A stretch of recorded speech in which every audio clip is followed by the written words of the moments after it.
Oke, baik. Bapak Ibu, kita lanjutkan. Minggu yang lalu kan kita sudah bicara banyak, ngobrol banyak mengenai penyelidikan, penyidikan, lalu kewenangan-kewenangan dari pejabat penyidik, pejabat penyelidik, gitu ya. Lalu tentang advokat, ya. Nah, kita akan mendalami terkait dengan upaya paksa yang diberikan oleh KUHAP kepada pejabat tersebut, ya khususnya dalam tahap penyidikan, ya Bapak Ibu. Nah, saya akan share screen dulu. Sudah bisa terlihat ya Bapak Ibu ya. Baik, kita akan membahas mengenai upaya paksa ada dua ya Bapak Ibu. Di dalam penyidikan itu, ya ini saya bagi beberapa pembahasan sebenarnya. Ya, sudah kita singgung di awal terkait kemarin pemanggilan pemeriksaan saksi tersangka. Nah, kita akan bahas tentang tindakan kepolisian atau upaya paksa. Nah, ada 5 sebenarnya seperti penangkapan, penahanan, penggeledahan, penyitaan dan pemeriksaan surat. Ya, ini merupakan upaya paksa yang diberikan oleh undang-undang sebagai kewenangan dari kepolisian dalam rangka bagian dari penyidikan. Makanya penyidikan disebut sebagai serangkaian tindakan. Artinya ada beberapa tindakan yang kemudian masuk dalam kompetensi penyidikan ini. Nah, kita akan membahas dua yang pertama, ya penangkapan dan penahanan. Nah, Bapak Ibu, dalam rangka kita masih ingat kan, dalam rangka penyidikan itu kan mencari alat bukti supaya terang perkaranya, kemudian supaya bisa diketahui siapa sebenarnya pelaku dari tindak pidana ini, ya. Nah, untuk itu ada dua, ya, mengenai penangkapan dan penahanan. Nah, kalau kita lihat, ya, proses penyidikan dan penuntutan, Bapak Ibu bisa lihat bagian ini, alur ini, ya. Nah, kita sedang membahas di tahap penyidikan. Nah, dalam hal ini kita akan membahas mengenai tindakan penyidik, ya Bapak Ibu ya. Tindakan penyidik ada beberapa, ya ini adalah bagian dari proses penyidikan dan penuntutan nanti sampai ke pengadilan, ya. Jadi ini satu rangkaian, ya, yang orang bilang integrated criminal justice system, sistem peradilan pidana terpadu. Nah, ini dimulai dari tahap kepolisian, ya. Lalu sekarang saat ini kita pembahasan di tahap penyidikan.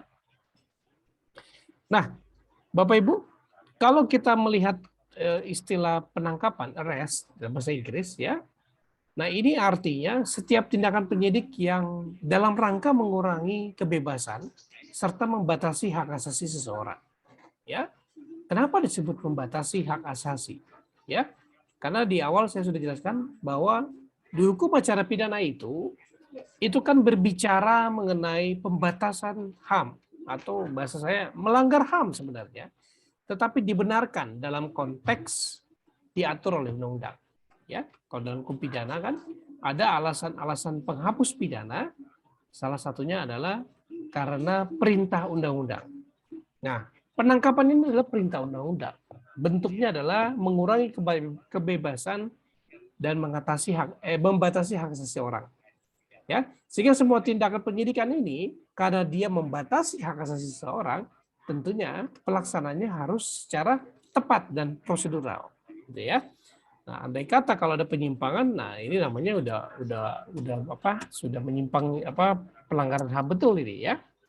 Nah, Bapak Ibu kalau kita lihat ya bahwa di dalam penangkapan dan penahanan ini sebenarnya ini bicara mengenai apa yang disebut dengan mengekang kebebasan seseorang ya di dalam waktu tertentu ya untuk kepentingan penyidikan ya. Nah, di KUHAP sendiri diatur bahwa di pasal 1 ayat 20 KUHAP ya, suatu tindakan penyidik ya. Penangkapan adalah suatu tindakan penyidik. Ini jelas sebutnya rumusannya penyidik, artinya bukan penyelidik. Kewenangan upaya paksa ini hanya dimiliki oleh penyidik.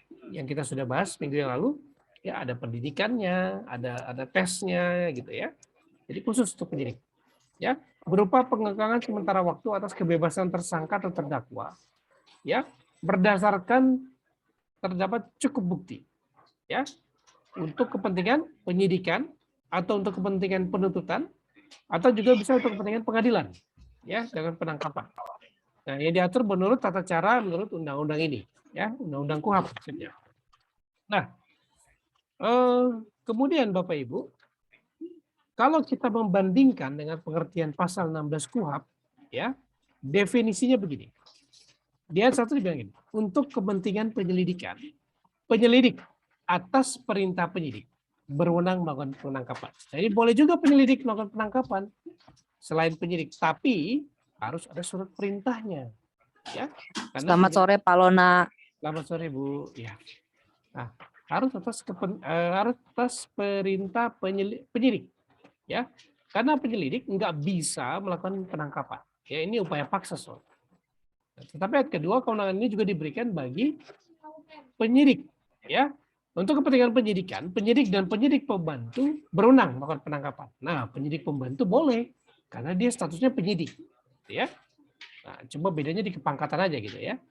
Nah, tapi kalau kita lihat Bapak Ibu, ya, sebenarnya ada ketidakkonsistenan di dalam KUHP ini terkait dengan kewenangan melakukan penangkapan. Sebenarnya kalau dibilang kewenangan itu adalah penyidik, ya harusnya nggak perlu lagi pakai menyelimpahkan atau memerintahkan penyelidik untuk melakukan penangkapan. Ya penyidik sendiri harusnya menangkap sendiri. Ya, karena kan di ayat 1 dan ayat 2 saja sudah jelas ada pertentangan. Ya, ini karena di sini konteks penangkapan kalau Bapak Ibu kita lihat di pasal 1 ini, ya sebenarnya konteks penangkapan itu kan untuk penyidikan atau penuntutan atau peradilan. Nanti Bapak Ibu bisa lihat KUHP-nya. Ya, kepentingannya penyidikan. Tapi lucunya di pasal 16 ayat 1 ini memungkinkan dilakukan penangkapan ya di tahap penyelidikan. Ya, paham ya? Penyelidikan dan penyidikan kan berbeda. Ya. Padahal konteks penyelidikan adalah untuk menentukan apakah dapat dilakukannya apakah dapat ditingkatkan statusnya menjadi penyidikan di tahap penyelidikan. Ya, untuk mengetahui apakah ini suatu tindak pidana atau bukan. Nah, artinya apa? Kalau untuk mengetahui bahwa apakah ini suatu perbuatan itu tindak pidana atau bukan melalui tahap penyelidikan, ya artinya belum perlu dong ada penangkapan. Ya kan? Karena apa? Kan belum tentu dia pidana. Belum tentu ini perbuatannya adalah perbuatan tindak pidana. Katakanlah utang piutang. Misalkan katakanlah perdata. Ya. Nah, makanya ini saya lihat ada pertentangan di pasal 1 tadi dengan pasal 16 ini. Ya. Jadi memang harusnya konsisten. Kalau dibilang penangkapan ini hanya di penyidikan, ya penyidikan. Ya, tidak perlu lagi ada di dalam tahap penyelidikan. Ya. Nah, lebih lucu lagi kalau misalkan di tahap penyelidikan sudah ada penetapan tersangka. Nah, ini ngaco juga gitu ya. Hukum acaranya diatur bahwa tersangka itu kan di dalam proses penyidikan, artinya sudah pasti pidana. Ya. Tapi kalau dia bukan pidana, ya seharusnya tidak boleh dilakukan penangkapan. Ya, ini terminologi aja. Jadi aturan-aturan dari definisinya saja ada namanya. Selamat siang Pak Lona. Selamat siang Pak. Ada namanya pertentangan, ya. Nah ini yang perlu kita kritisi bersama sebenarnya ya. Nah akhirnya agak lucu juga kalau misalkan ada penyidik kepolisian menangkap seseorang dalam proses penyelidikan gitu ya, agak rancu. Apalagi menyebut sebagai tersangka. Padahal tersangka itu adanya di tahap tadi di penyidikan, bukan di penyelidikan. Oke. Pak Lona mau nanya ya, Pak. Ya silakan Pak Edi. Oh kalau melihat pasal ini, kalau misalkan kita sebagai lawyer daripada seseorang, apa yang harus kita lakukan? Karena ini kan lebih kalau saya melihatnya jadi subjektif Pak ya. Jadi terserah polisinya dia mau nangkap atau enggak gitu kan. Tetapi kalau dalam penyelidikan kan belum ada TSK-nya. Karena bukti-buktinya belum tahu gitu apakah itu pidana atau enggak gitu kan. Tetapi kenapa sudah dilakukan penahanan gitu. Kalau kita sebagai lawyer dalam konteks ini, apa yang harus kita lakukan? Baik Pak, ya ini seperti yang tadi saya sampaikan ya. Tidak jarang juga ada kekeliruan di dalam dalam praktek kepolisian ya. Ketika bicara tentang masih tahap penyelidikan kok bicara penangkapan gitu ya. Oke, mungkin penangkapan dalam rangka pemeriksaan saksi yang tidak kooperatif mungkin. Ya itu oke lah kita ngerti ya. Tapi kalau penangkapan karena dia calon tersangka atau bahkan sudah ada penetapan tersangka, ini rancu, Pak. Ya, ini rancu gitu. Nah, ibaratnya gini, kita ini belajar S1 hukum, gitu ya. Terus kemudian ada juga S2 hukum magister, ya. Maka tidak tepat menyebutkan kita yang sudah lulus S1 sebagai sarjana hukum, tapi sebagai magister hukum. Kan beda konteks, gitu ya. Beda jauh, gitu ya. Nah, kalaupun sudah terjadi, kita harus protes, Pak, kalau misalnya kita jadi seorang advokat. Artinya apa? Itu kan bicara hak, ya. Berarti hukum acaranya nggak benar, gitu ya. Nah, ini yang perlu kita kritisi. Sebelum kita kritisi, kita pahami dulu hukum aturan main ini gimana. Ya, ini penting buat kita jadi pegangan. Kenapa? Kalau kita tahu yang benar ini, ya kan, sebenarnya sederhana Bapak Ibu. Ini sebenarnya dari definisi doang. Tapi kalau kita pahami definisinya betul, ya kan, nah kita bisa membedakan bahwa seharusnya polisi tidak ada penangkapan dalam tahapan penyelidikan. Tidak ada penetapan tersangka dalam tahapan penyelidikan. Karena kan bukan untuk menentukan tersangkanya, mencari tersangka. Bunyi penyelidikan kan jelas, ya. Bapak Ibu di pasal 1 di KUHP dinyatakan bahwa ya penyelidikan itu kan untuk mencari tahu apakah ya suatu perbuatan itu, ya saya bacakan aja Bu Bapak Ibu ya. Penyelidikan adalah serangkaian tindakan penyelidik untuk mencari dan menemukan suatu peristiwa yang diduga sebagai tindak pidana guna menentukan dapat atau tidaknya dilakukan penyidikan menurut cara yang diatur dalam undang-undang ini. Untuk menentukan bisa nggak dilakukan penyidikan, bukan bisa dilakukannya penangkapan penahanan. Ya, karena penangkapan dan penahanan itu hanya ada dalam konteks penyidikan sebenarnya. Terus, kurang lebih begitu Pak Edi ya. Nah, ini makanya kita pahami bersama untuk itu. Ya, terima kasih Pak Edi. Baik Pak, Silakan. terima kasih Pak. Ya, Pak Andrew silakan. Ya, ini mau nanya Pak, menyambung pertanyaannya Pak Edi, Pak. Ketika polisi melakukan penangkapan, misalnya hasil dari razia, dan ternyata itu razianya yang seperti yang kemarin itu Pak, dia bukan bagiannya, misalnya curanmor melakukan razia narkotika di pinggir jalan gitu Pak. Nah, ketika mereka melakukan penangkapan, kita sebagai advokat bisa melakukan membebaskan tersangka pada saat itu juga dengan dalil dia bukan yang berwenang menangkap, atau kita harus tunggu proses pengadilan Pak? Oke Pak, baik. Sebenarnya kan artinya gini Pak, dalam setiap tahapan pemeriksaan kita udah boleh berwenang Pak, gitu ya. Artinya kalau sebagai advokat tentunya boleh mendampingi sejak saat penangkapan Pak, sudah boleh, ya. Nah, artinya ya ketika ada proses-proses yang menurut kita razianya tidak benar atau apa, ya nggak sesuai prosedur gitu ya, nah kita bisa saja komplain Pak, protes, ya. Kan sering terjadi juga razia-razia di tempat-tempat gelap dan sepi. Razia Iya, betul, ilegal Pak. yang cuma mungkin 5 orang, 2 orang. Biasanya sih di pinggir jalan Pak tuh suka pas di pengkolan mana. Ya betul Pak. Kita kan menghindari adanya oknum yang mencoba-coba Pengalamannya sesuatu, gitu kan? Nah, makanya sebaiknya kalau ada kayak gitu kita berhak menolak kok. Artinya untuk kepentingan apa dia memberhentikan kita? Dasarnya apa? Apakah dalam rangka penyidikan? Nah, satu, melakukan penggeledahan ada surat perintahnya loh. Kecuali saya tertangkap tangan, maka boleh dilakukan penggeledahan mobil atau kendaraan yang kita bawa. Betul Pak, kalau kita sebagai advokat kita menuntut klien kita dibebaskan karena misalnya penangkapannya tidak sesuai prosedur, harus melalui proses pengadilan itu jalan dulu Pak, bagaimana? Namanya pra peradilan Pak. Tidak harus lewat sampai peradilan, nunggu klien kita di sidang, tapi mekanismenya pra peradilan. Itu bisa. Jadi yang bersangkutan tetap harus ditahan dulu di tahanan polisi berarti Pak ya? Ya kalau dia ditarik kita pra peradilan kan Pak biasanya. Langsung gitu, tuh. ya? Bisa. Okay. Begitu Pak Andrew ya? Ya, oke, terima kasih Pak. Oke, terima kasih. Ya, ada Pak Denny. Silakan Pak Denny. Sore Pak Alono. Selamat sore ya. Salam sehat Pak. Salam sehat. Pak, saya memang kuliah ini ingin ada ilmu aja Pak. Kebetulan ini asli peristiwa nyata ini Pak. Tapi sebelum saya pertanyakan, setelah saya pelajari dengan singkat, memang hukum kita ini hanya dua, pelaku dan korban. Jadi kalau kita tidak di antara dua-dua, apa maksudnya kita bukan seperti kata teman tadi, kita lawyer atau pengacara, bukan. Tapi kita dari orang sipil aja, atau orang awam lah Pak ya. Iya. Masihkah, dan aku sebenarnya nggak percaya Pak, tapi masihkah ada petugas itu, katakanlah supaya jangan terlalu memvonis, masuk angin Pak? Ya. Artinya kita bicarakan dalam pembunuhan. Putus. Pembunuhan. Suaranya hilang, Pak. Pak Deddy. Putus. Pak Deddy, bisa mendengar, Pak? Masuk angin nih katanya.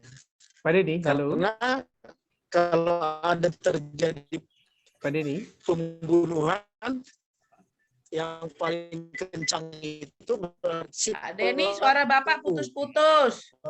Bisa diulang, Pak? Kurang jelas, Pak. Bagaimana Pak Deddy juga kurang jelas mendengar suara kita. Ya, Pak. Lanjut terus dia, Pak. Pak Denny, chat aja, di chat aja pertanyaannya di kolom chat. ya Pak Lona? Skip aja, Pak. Di kolom chat aja. Ya, Pak. Bro. Putus, Pak. Selamat sore Pak. Diketik aja. Aduh, Denny galak-galak Panjaitan. banget. Galak-galak banget ini. Iya. Pak Deddy ya. Gimana, Pak? Pak Lona udah dengar Pak Lona? Oke, bisa diulang, Pak. Silakan Pak Deddy. Galak-galak. Pak Denny, kami bukan galak, tapi Bukan suara galak. Bapak kedengaran. Galak banget. Kita merganya Panjaitan tapi lahir di Itu belum Sukabumi. seberapa Pak Denny. Matutu. Saya Silakan Pak Deddy. Ya. Jingar-jingar. Itu dia Pak Lona. Ya. Maksud saya ini kan kasus pembunuhan. Ya. Kalau logikanya masa ada yang masuk angin, artinya masih ada pembelaan kepada pelaku. Gitu. Jadi maksud saya Pak Lona, Ya. posisi kita gimana ini Pak Lona? Kasih masukan bagaimana kita supaya mengungkapkan dalam hal pembunuhan itu. Artinya seperti pertanyaan kemarin, rekonstruksi si pelaku diganti rekan pengganti gitu loh. Padahal dia ada gitu loh. Jadi artinya kasus pembunuhan ini bagaimana masukan dari Pak Lona untuk Baik, Pak. mengungkap hal ini? Berarti pertanyaan Bapak ya. Sebenarnya saya belum menangkap nih, Pak. Jadi arahnya sebenarnya ya apa namanya? Ya Bapak mau nanyakan berarti kan masalah persoalan prakteknya kan Pak, ya kan? Seperti contoh rekonstruksi kemarin, gitu ya Pak ya. Iya, Ya, Pak. jadi memang Pak, ya kalau dibilang pelaku pasti ada korbannya Pak. Kalau ada korban Yes. pasti ada pelakunya Pak. Itu asas kausalitas, sebab akibat dalam hukum pidana. Jadi memang Pak, ya kalau dibilang bicara masuk angin atau apa, mungkin perlu dikerok Pak. Ya, tapi yang Apa jelas, yang masuk angin ya, Pak? cuma yang jelas kita harus tahu prosedurnya dulu nih Pak, SOP-nya dulu, hukum acaranya kita harus pahami dulu. Kenapa? Karena dengan kita tahu hukum acara, kita tahu di mana ada penyimpangan-penyimpangannya, di mana ada tahapan-tahapan kejanggalannya. Ya, dengan mengetahui kejanggalan ini kan kita tentu bisa mengkritisi. Kalau misalkan ada, kok misalkan contoh tadi pertanyaan Pak Hendro, kok rajianya di pinggir jalan, nggak ada surat tugas pula, gitu kan? Nah, ini kan ada keganjalan sendiri, ya. Nah, artinya di dalam praktek ya itu mungkin saja, Pak, ya. Makanya saya bilang kita di sini kita diskusinya normatif memang, betul. Tapi dalam praktek ya kita nggak bisa menutup mata bahwa ada saja itu yang bisa terjadi, Pak. Ya, mau dalam kasus apapun, Pak, dalam pidana juga ada gitu ya. Mau pembunuhan pun mungkin juga ada yang mempolitisasi untuk kepentingannya, mungkin ada juga. Gitu ya, kita nggak tahu juga. Begitu Pak Denny ya. Artinya sangat mungkin Pak itu terjadi ya Pak Denny. Ya Pak Lona, tapi kita harus kalau bisa izin Pak Lona kita bisa ketemu ya Pak Lona ya, langsung ya Pak Lona ya. Ya Pak. Wah ini kayaknya panjang nih Pak. Nah, undang ini, Pak. Boleh, Pak, nanti Pelan-pelan ngobrol-ngobrol ketawanya Pak Ian. Nanti bisa ketemu di kampus tuh kayak Pak Ian. Di lapo aja di Kodian Pak Ian, di Kodian Pak Ian. Siapa? Baik. Siap, Kalau makasih Pak Lona. Ya, Makasih Pak Denny, atas waktunya Pak Lona. Ya, Memang sama-sama. itulah masih kita awam nih Pak Lona masalah hukum ini. Baik Pak. Makasih Pak. Baik silakan selanjutnya Ibu Rini.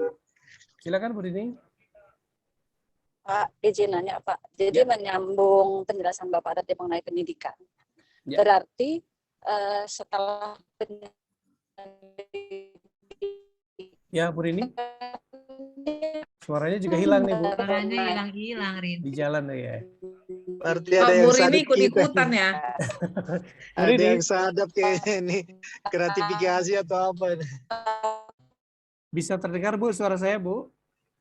kan baru boleh kan? Ya, Bu. Kurang jelas, Bu. Halo Pak.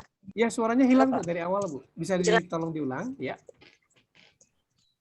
Oke, menyambung penjelasan Bapak mengenai penyidikan tadi Pak, yang penangkapan. Ya. Berarti setelah penyelidikan kan baru naik jadi penyidikan. Ya. Penangkapan baru boleh dilakukan setelah penyidikan berarti Pak ya? Setelah di tahap penyidikan, ya. Ya, setelah di tahap penyidikan kan Pak? Iya, Bu, betul. Oke Pak, ya itu saya mau minta konfirmasi itu ya? aja. Oh, iya. Iya. Terima kasih Oke. Pak. Baik, Bu, terima kasih. Baik, Bapak Ibu, saya lanjutkan dulu kembali. Baik, nah ini terkait dengan pengertian penangkapan dan dikaitkan dengan tahapan penyelidikan dan penyidikan. Nah, Bapak Ibu, nah di KUHP juga diatur kenapa seseorang ditangkap, ya. Di pasal 17 jelas menyatakan bahwa seorang tersangka yang diduga keras melakukan tindak pidana dan dugaan keras atau kuat tersebut harus didasarkan pada bukti permulaan yang cukup. Ya. Nah, di dalam penjelasan pasal 17 disebutkan demikian. Yang dimaksud dengan bukti permulaan yang cukup ialah bukti permulaan untuk menduga adanya tindak pidana sesuai dengan bunyi pasal 1 butir 14. Ya. Nah, Bapak Ibu, pasal ini sebenarnya untuk menentukan bahwa perintah penangkapan nggak bisa dilakukan sewenang-wenang, ya. Tetapi ditujukan kepada mereka yang betul-betul memang melakukan tindak pidana. Nah, kalau di pasal 1 angka 14 itu, ya itu kan menjelaskan tentang tersangka. Saya bacakan ya Bapak Ibu. Tersangka adalah seorang yang karena perbuatannya atau keadaannya berdasarkan bukti permulaan patut diduga sebagai pelaku tindak pidana. Ya, berdasarkan bukti permulaan. Nah, jadi seorang bisa ditangkap ya kalau diduga keras, diduga kuat, yang didasarkan dugaan tersebut didasarkan pada bukti permulaan yang cukup bahwa dia adalah pelakunya, maka bisa ditangkap. Ya. Nah, ini dimungkinkan di KUHP ya, cuma dikasih limitasi apa? Bukti yang kuat gitu. Bukan sembarang nangkep atau kira-kira doang gitu ya. Makanya biasanya, nah terkait dengan diskusi kita yang minggu lalu tuh tentang gelar perkara. Nah, jadi sebenarnya sebelum polisi melakukan penangkapan, ya tentunya dia biasanya ada pemaparan diskusi tentang bukti-bukti yang ada, ya. Nah, yang disebut dalam tahapan gelar perkara, ya di sini ada biasanya diikuti oleh kasat, lalu ada timnya, ada kanitnya, gitu ya, menjelaskan mengenai duduk perkaranya dan bukti-bukti serta keterangan saksi. Ya, lalu di situ mengarah kepada 1 atau 2 orang tersangka atau beberapa tersangka sehingga bisa dilakukan penangkapan. Ya, apalagi diduga dia misalkan nggak kooperatif gitu ya. Dari awal nggak kooperatif. Nah, ini bisa dilakukan penangkapan. Kecuali tertangkap tangan ya. Kalau tertangkap tangan tanpa surat perintah pun bisa langsung dibawa gitu ya. Nah, tapi kalau penangkapannya normal harus pakai surat penangkapan. Nah, jadi jelas jadi memang ada pembatasan soal ada pelanggaran HAM tapi dibatasi betul oleh KUHP ya agar tidak sembarangan. Nah, ini tadi nih pasal 1 angka 4 ayat 14. Angka 14 sebenarnya ya, dan ayat. Nah, kata bukti permulaan yang cukup ini ya sebenarnya nggak jelas.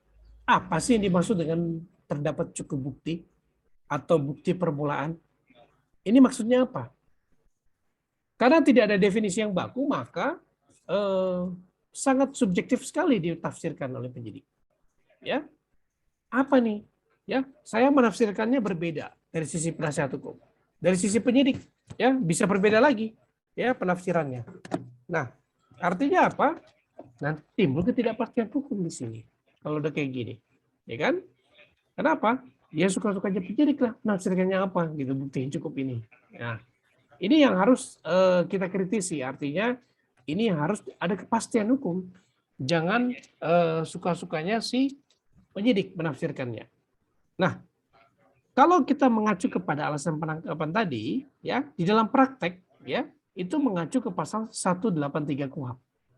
Ya, 183 KUHP itu mengenai saya bacakan saja ya, karena di sini nggak saya tulis. 183 KUHP itu sebenarnya bicara bahwa hakim di dalam menjatuhkan putusan ya harus berdasarkan sekurang-kurangnya 2 alat bukti ya, dengan disertai keyakinan hakim. Ya. Nah, ini mengacu kepada sini. Nah, ini saya bacakan. Hakim tidak boleh menjatuhkan pidana kepada seorang kecuali apabila dengan sekurang-kurangnya 2 alat bukti yang sah ia memperoleh keyakinan bahwa suatu tindak pidana benar-benar terjadi dan bahwa terdakwa lah yang bersalah melakukannya. Nah, inilah dasar pemidanaan hakim 183 KUHP. Dasar pemeriksaannya ke sini arahnya. Nah, demikian juga penangkapannya. Di dalam praktek itu mengacu kepada 2 alat bukti, ya, yang bisa meyakinkan penyidik bahwa memang dia pelakunya. Nah, disesuaikan demikian. Tujuannya apa? Karena kan penangkapan ini untuk kepentingan penyidikan atau penuntutan atau pengadilan. Ya, jadi bisakah dengan alat-alat bukti yang ada, ya minimal 2 alat bukti yang sah, ya, itu bisa meyakinkan si penyidik bahwa betul memang ini orang pelakunya, emang ini pemain nih, gitu ya. Nah, ini biasanya penyidik dapat dari ilmu reskrim, reserse kriminal, ya. Kemudian dari segi pengalaman dia memeriksa berapa perkara, gitu ya, dia bisa tahu nih tipe-tipe atau karakter-karakter orang yang terbaca pada saat pemeriksaan bahwa ini memang pelakunya. Ada tanda-tandanya, mereka udah tahu tuh ciri-cirinya, ya. Nah, biasa punya, karena jam terbangnya juga kan, tergantung jam terbang juga. Nah, tapi kan tidak ada kepastian hukum, ya.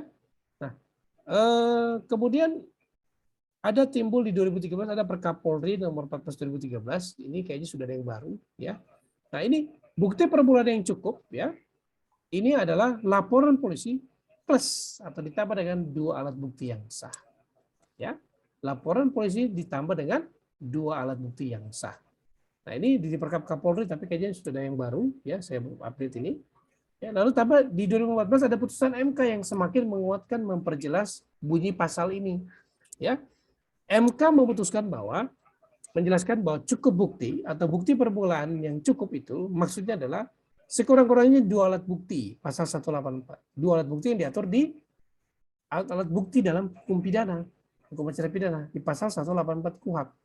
Ditambah dengan berita acara pemeriksaan calon tersangka. Ya.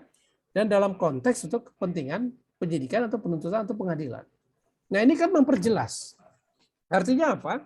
Tidak semena-mena penyidik bisa menafsirkan apa yang dimaksud dengan bukti yang cukup atau bukti yang kuat, bukti permulaan, gitu ya. Nah, ini jelas, ya. Secara teknis ada LP. Satu, yang kedua minimal ada 2 alat bukti. Alat bukti yang diatur di KUHP, ya. Apakah itu saksi atau ahli, ataukah itu saksi atau katakanlah keterangan terdakwa, ya, harus jelas, ya. Nah, ini. Jadi kalau alasan penangkapan itu udah pasti harus berdasarkan ini, ya. Makanya orang yang ditangkap itu ini pasti penyidik sudah punya yakin betul bahwa ini adalah tersangkanya, ya. Apalagi ditambah dia nggak kooperatif, ya sudah. Biasanya udah ditangkap nggak pulang-pulang setelah itu, ya. Saya dulu pernah punya pengalaman mendampingi, ya, klien, ya. Setelah diperiksa sebagai saksi memang, ya. Duduk dulu Pak, duduk, ya. Udah makin lama makin sore kok nggak selesai nih, semakin sore. Lalu penyidiknya udah kasih kode, ya, Bapak sendiri? Iya Pak, hanya dia bikin PH. Oh ya udah, nanti barang-barangnya titip ke PH-nya dulu ya Pak, sementara ya, handphone, dompet. Nah itu udah kode tuh, udah kode apa? Dia akan dilanjutkan dengan penahanan. Biasanya gitu, PH udah ngerti tuh biasanya gitu, maksudnya kamu udah tahu, ya. Biasanya dia udah apa? Nggak perlu ditanya, pasti udah tahu arahnya kemana, ya. Dititipkan aja dulu ke PH-nya atau ke keluarganya gitu. Ya biar diambil barangnya dulu, Bapak ntar di sini aja dulu ya. Nah, udah nggak pulang tuh ciri-cirinya, ya Bapak Ibu. Nah ini, ya. Jadi memang biasanya kalau penangkapan bisa dilanjutkan dengan penahanan atau bisa juga hanya penangkapan lalu pulang. Penangkapan itu diatur di KUHP itu 1 kali 24 jam, ya Bapak Ibu, 1 kali 24 jam. Artinya penyidik boleh menangkap dan melakukan pemeriksaan setelah itu 1 kali 24 jam kalau tidak harus menentukan statusnya apakah saksi apakah tersangka, ya. Kalau dia tersangka tentu biasa dilanjutkan dengan penahanan. Tapi kalau dia sebagai saksi, dalam 24 jam ke depan harus dilepaskan. Ya, kecuali tindak pidana terorisme. Itu kalau tidak salah 7 kali 24 jam, 7 hari, ya, terorisme itu. Ya, jadi memang beda lah ya. Kalau terorisme kan extraordinary crime, ya, kejahatan luar biasa gitu ya. Nah itu agak beda lah ya. Makanya agak menyimpangi dalam arti dia leg spesialis dari KUHP. Ya nanti Bapak Ibu bisa lihat. Nah ini. Nah kemudian Bapak Ibu, ya ini mengenai alat bukti. Nah ini SOP-nya. Ya. Nah SOP-nya adalah ketika dilakukan penangkapan tentunya harus petugas Polri. Ya. Tadi di slide sebelumnya penangkapan oleh penyelidik, tapi pakai surat perintah dari penyidik. Ya. Atau oleh penyidik pembantu, boleh langsung dia, atau penyidiknya sendiri. Bisa. Ya. Tapi yang jelas selalu ada surat tugas. Kecuali tertangkap tangan. Nah, Bapak Ibu, kita mesti bedakan ya, kalau tertangkap tangan jelas gitu ya. Di KUHP juga mengatur tertangkap tangan adalah ketika sesaat atau pada saat dilakukan tindak pidana atau sesaat setelah tindak pidana dilakukan dan didapati barang yang barang kejahatan ada di dia, maka itu bisa langsung tertangkap tangan. Nah, surat tugas ini ya dikeluarkan oleh penyidik yang bersangkutan. Ya, kalau tidak ada, maka boleh menolak. Bapak Ibu, kita boleh tolak. Ya, surat tugas ini penting. Kenapa? Jangan-jangan yang menangkap ini adalah bukan yang berwenang, meskipun dia polisi betul. Ya, katakanlah dia bagian reskrim, tapi yang nangkap kok bagian Satlantas atau bagian logistik, lebih beda lah. Kalau surat tugas itu jelas. Nama, NIP-nya apa? Berapa? Jabatannya penyidik. Oh, jelas. Pada tim apa? Tim ini misalkan Krimsus, ya, Krimum gitu ya, atau harta, ya, harta benda gitu ya. Jelas gitu ya. Ada surat tugas dan surat perintah. Surat tugas dari komandannya kepada anak buah yang akan menangkap, ya bisa komandan akan perintahkan beberapa orang misalkan timnya dia untuk menangkap. Lalu ada surat perintah penangkapan atas nama terdakwa. Atas nama tersangkanya. Ya. Dan pada saat penangkapan harus tuh diperlihatkan surat tugas dan penangkapan tersebut. Ya. Dan biasanya salinannya penangkapan ini akan diberitahukan kepada keluarganya. Ya. Biasa keluarga akan mendapat salinan dari surat penangkapan tersebut. Nah, ini Bapak Ibu. Nah, Pak ini Lurna boleh tanya, Pak? Oh, boleh, Pak Setio. Silakan. Terima kasih, Pak. Pak, saya mencoba mempertanyakan ini, Pak. Mengenai penangkapan, Pak. Penangkapan ini bisa saja dilakukan kepada saksi atau calon tersangka yang tidak kooperatif. Ya, dipanggil pro justisia, mungkin tidak pernah hadir atau mengingkari panggilan itu. Yang kedua, jika para penyidik sudah mengantongi sekurang-kurangnya atau minimal 2 alat bukti yang dianggap cukup. Nah, pertanyaan saya, Pak, jika penyidik itu melakukan penangkapan, terus diikuti dengan penahanan, ini kan terkadang kita melihat ada alasan penahanan itu, Pak ya. Pertama, itu yang ingin saya pertanyakan, alasan subjektif dari penyidik, Pak. Nah, ini yang menurut saya subjektif ini kan susah, Pak ya, untuk diukur, Pak. Ya, yang kedua, dikhawatirkan si pihak tersangka tadi menghilangkan barang bukti. Nah, pertanyaan saya, Pak, sementara barang bukti yang tanda petik tadi 2 alat bukti minimal itu kan sudah dipegang oleh penyidik, Pak. Kenapa itu masih dijadikan alasan, Pak, oleh penyidik untuk melakukan penahanan terhadap si tersangka tersebut? Terima kasih, Pak. Baik, Pak. Terima kasih, Pak Setio. Jadi, Bapak, maksudnya subjektif itu artinya karena di KUHP tidak dijelaskan apa maksud klausul bukti permulaan yang cukup. Hanya ada keterangannya, penjelasan undang-undangnya hanya begitu aja, Pak. Ya kan? Nah, makanya seringkali ditafsirkan ya sesuai dengan sepengetahuan penyidik, sesuai ilmu yang dia dapat gitu. Ya. Tetapi dengan adanya putusan MK lalu Perkapolri tadi, ini jelas. Ini jadi jelas, artinya subjektivitas, oke subjektivitas, tapi berlandaskan undang-undang, gitu ya.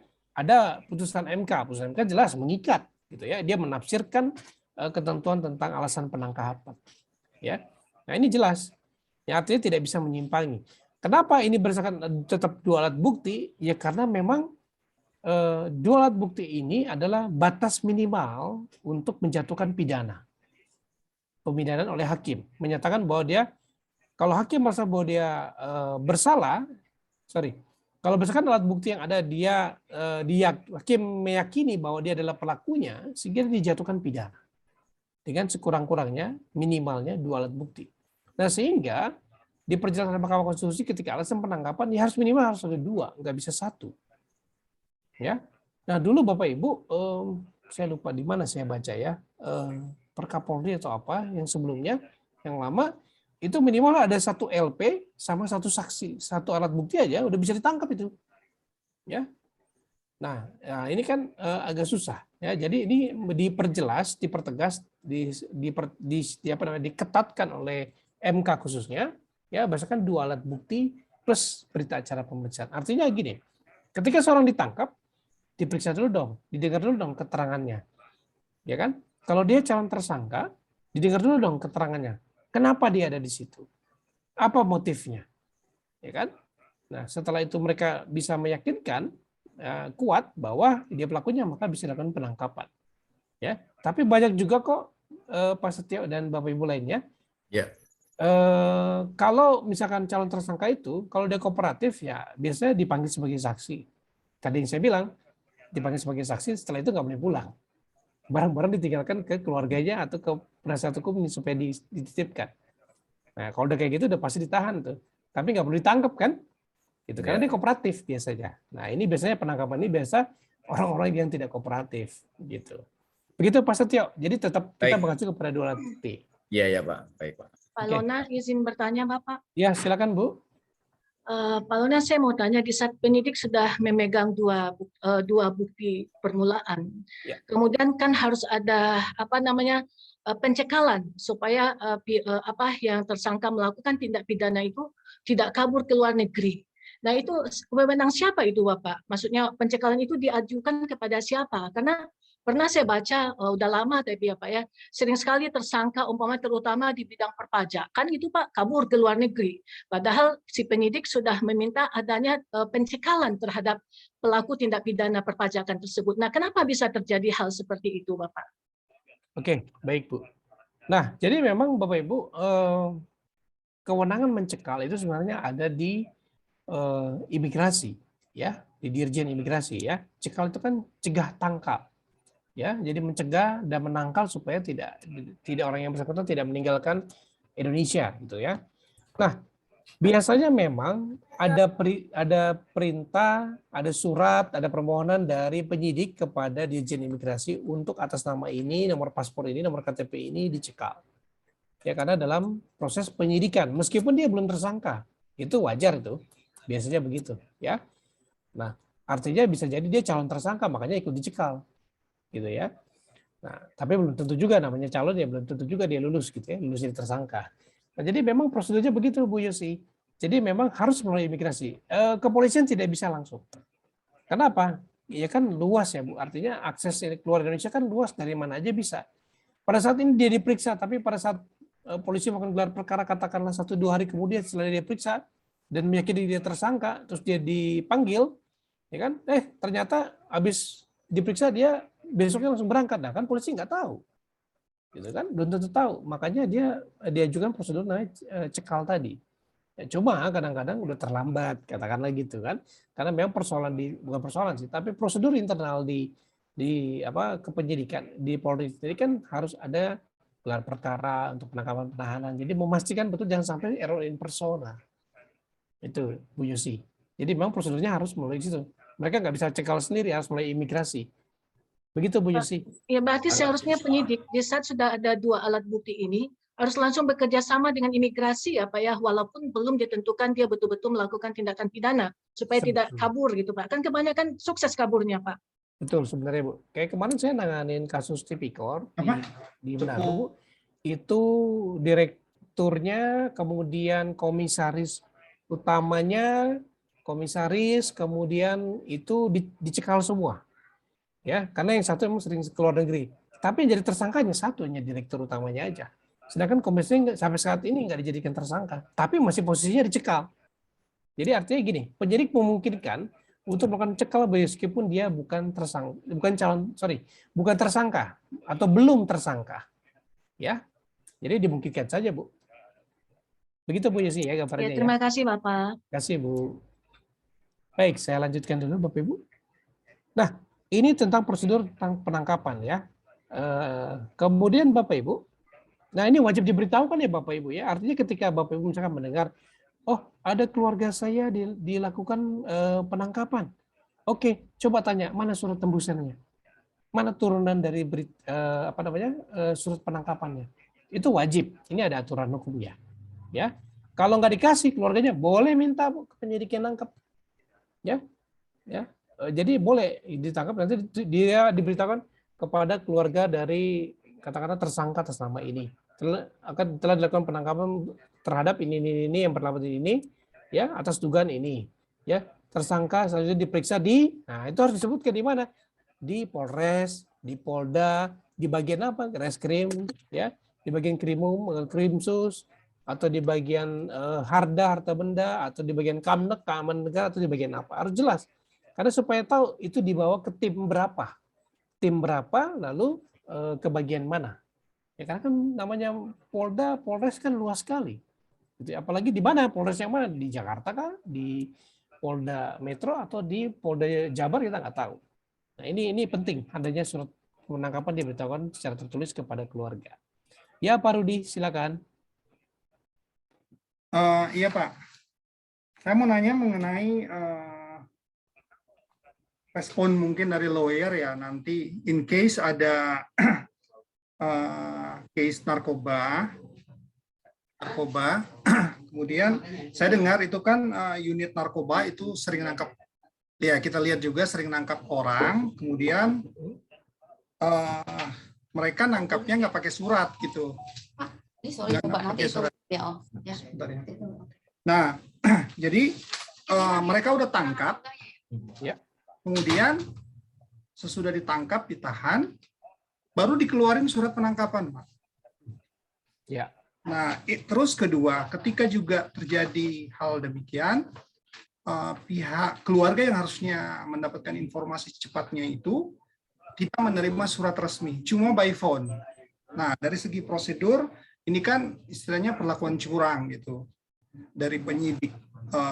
Misalkan ada ya seperti cepu polisi lah, jadi dia ada kayak mata yang mengawasi sehingga dia bisa ditangkap segera. Seperti itu Pak. Tanggapan Bapak kira-kira mengenai prosedur ini gitu. Terima kasih. Oke, baik Pak. Jadi gini Pak. Ya tadi kan saya sudah sampaikan bahwa kita harus tertulis Pak. Kita ini asas legalitas dalam hukum pidana material maupun hukum pidana formil. Artinya apa Pak? Kita masih terikat dengan harus tertulis untuk bukti. Ya, demikian juga prosedur administrasi di kepolisian. Penangkapan nanti juga penahanan harus ada surat tertulisnya. Ya kalau diberitahukan lisan ya oke boleh-boleh saja. Tapi kita minta hard copy-nya Pak. Dikasih Pak asli. Ya tembusannya dikasih. Pasti dikasih. Nggak mungkin dikasih, itu hak. Ya Bapak Ibu.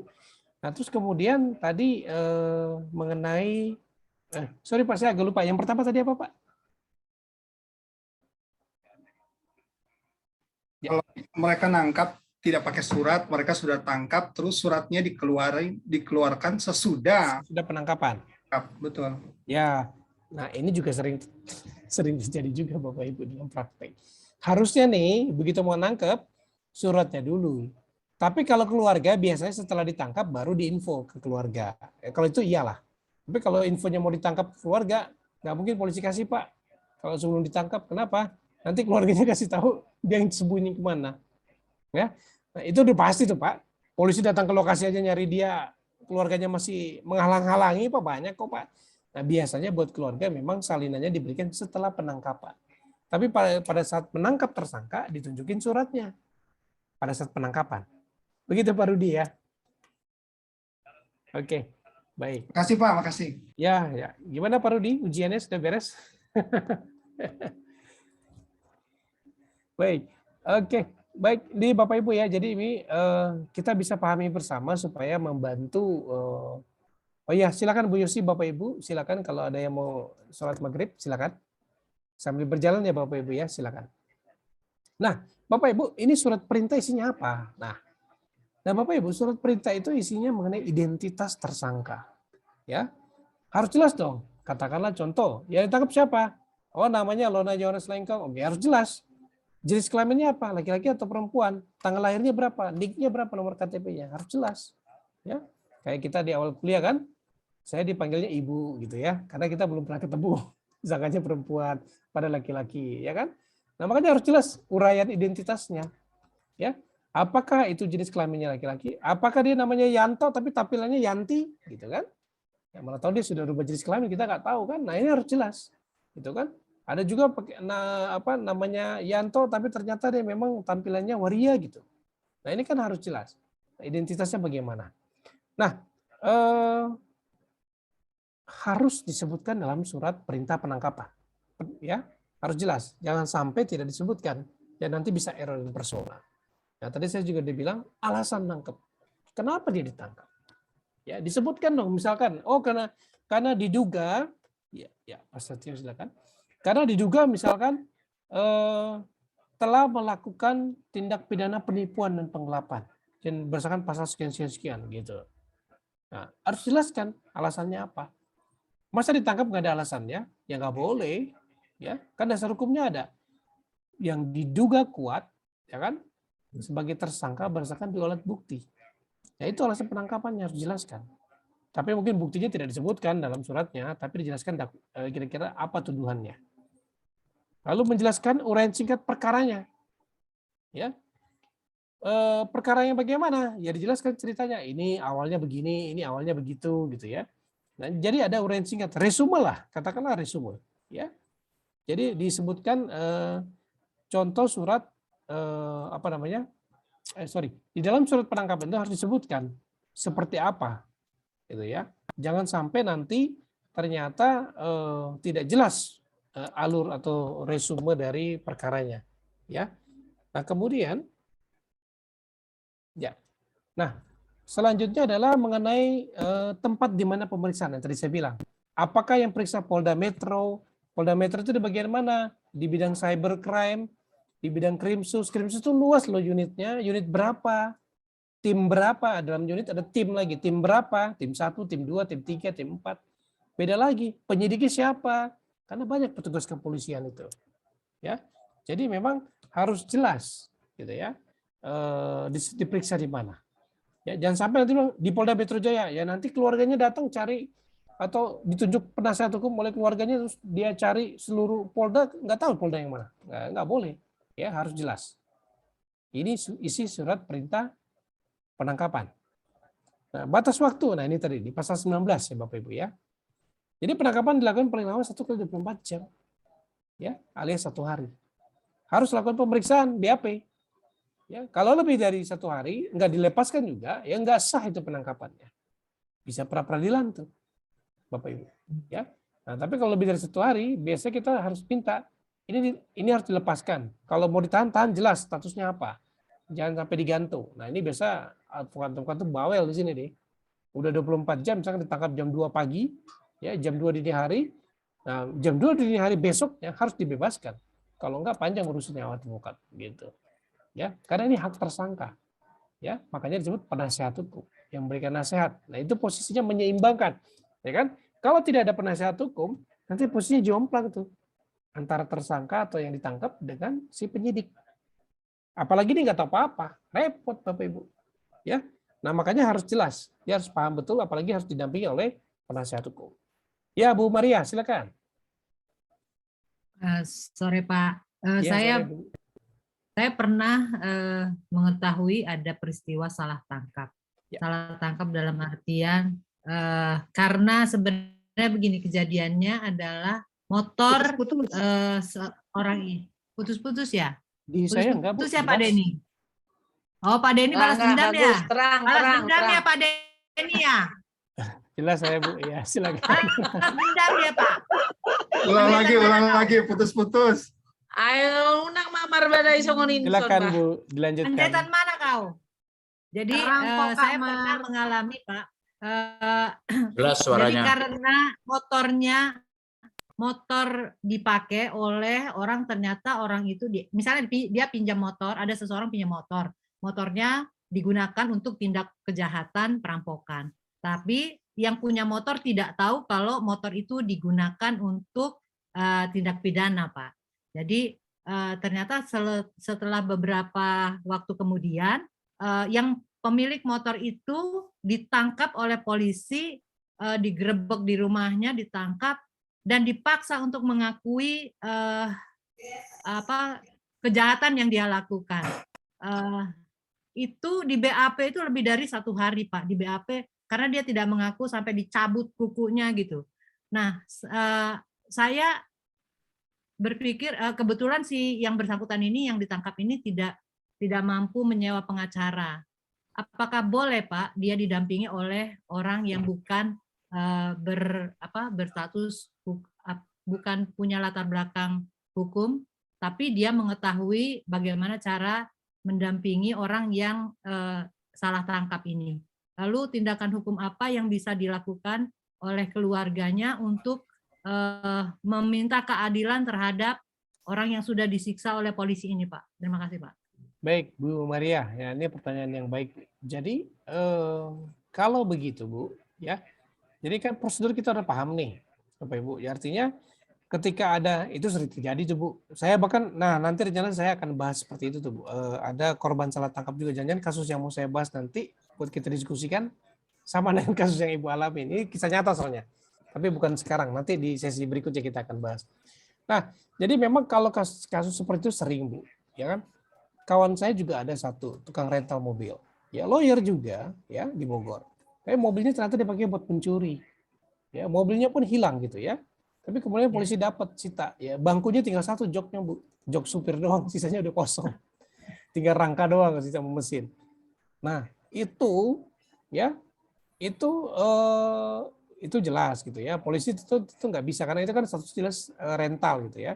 Nah, tetapi tidak sedikit yang kayak dia dibilang sama Ibu Maria tadi, kasus-kasus yang seperti itu dipakai buat ini, nggak tahu temennya yang punya motor nggak tahu, bentar dong mau ke sana sebentar ke mana gitu ya, dia balik 1 jam nggak taunya berapa hari kemudian dia diciduk gitu ya.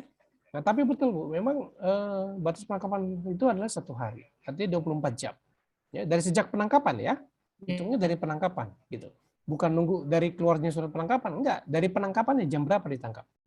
Ya, karena itu kan fakta ya, nggak bisa diputer-puter.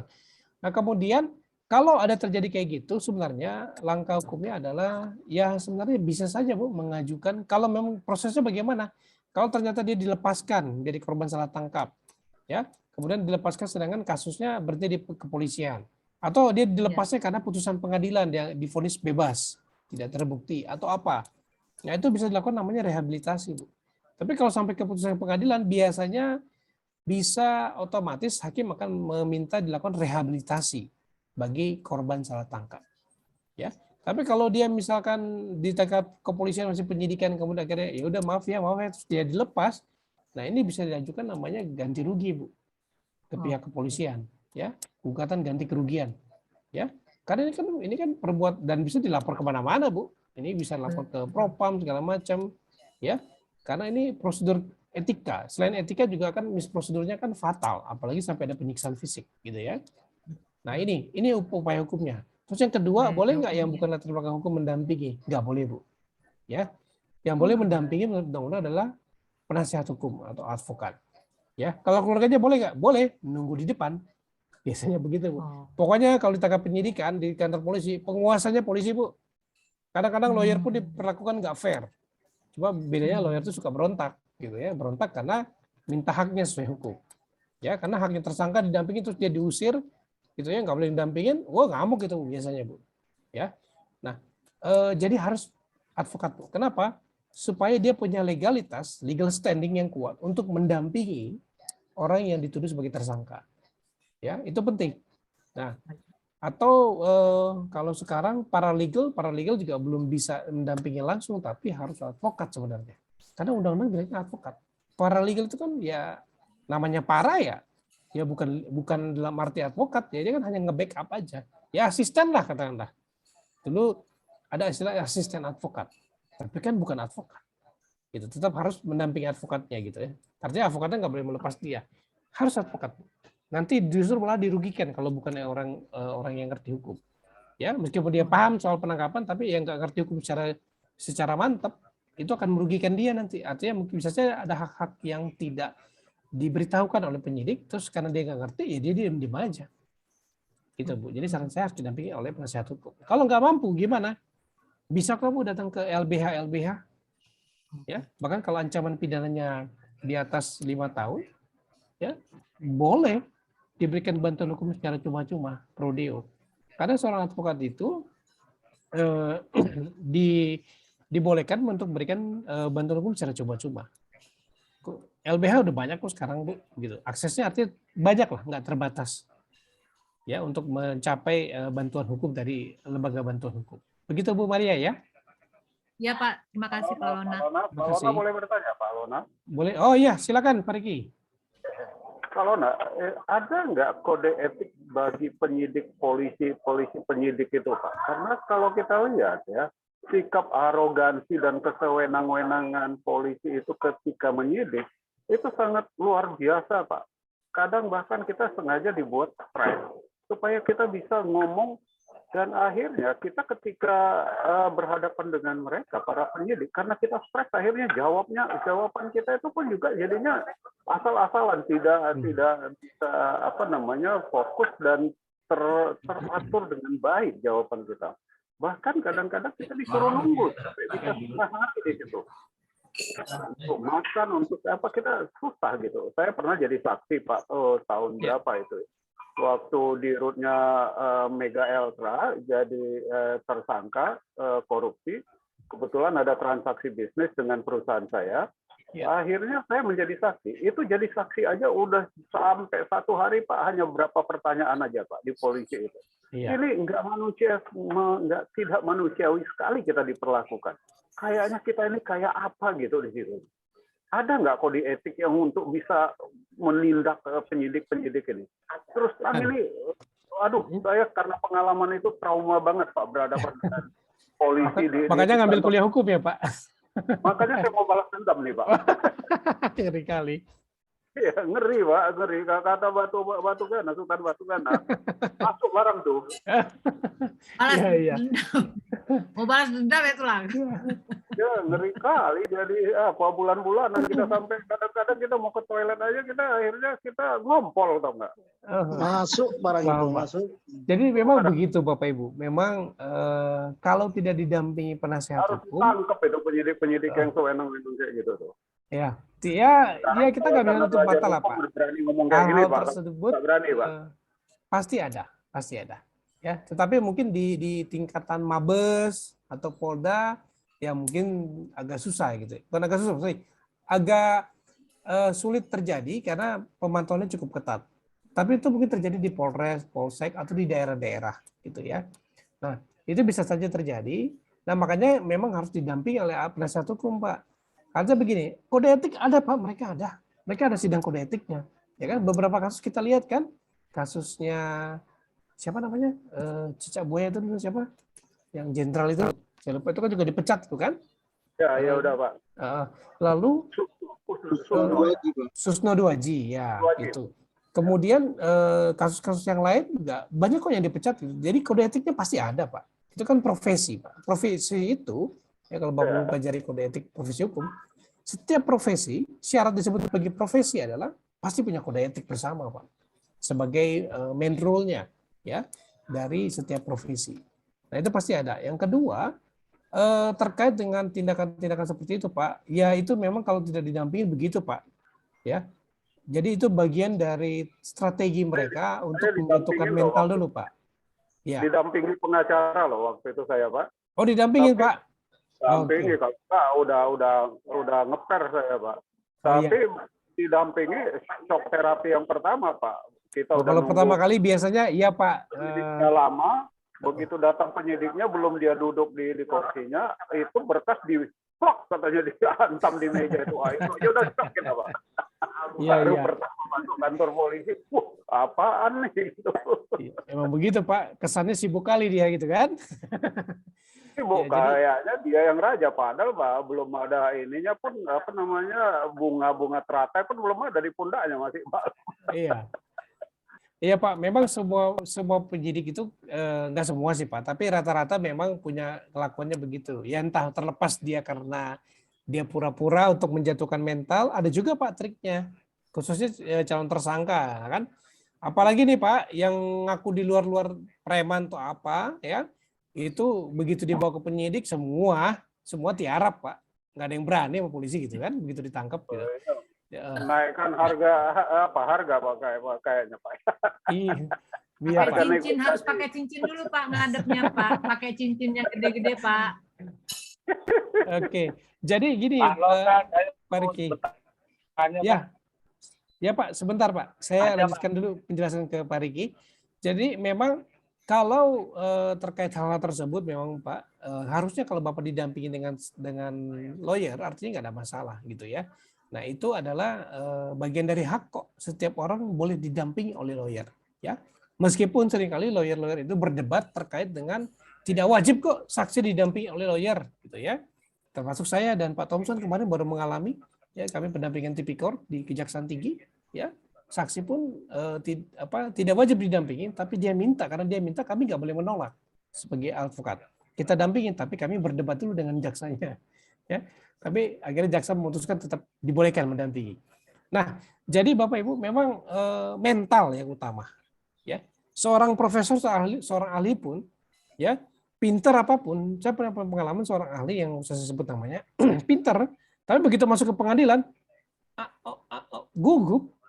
Ini bicara mental, ya artinya nggak cuma Bapak, Pak. Semua orang akan mengalami momen itu. Iya, pertama kali. Saya pun nih Pak, kalau diperiksa sebagai saksi tentu akan berbeda kalau saya di mendampingi klien sebagai advokat. Pasti akan beda. Psikologi itu akan berbeda. Tinggal kita terbiasa atau tidak gitu kan. Kalau yang buat pertama kali pasti akan terasa. Iya, beda banget kan Pak. Iya, pasti akan terasa. Iya. Kalau udah itu jadi teman semua Pak yang di dalam Pak. Saya 6 jam di sidik Polri, sekali habis itu jadi teman semua Pak. Kenal semua. Iya Pak.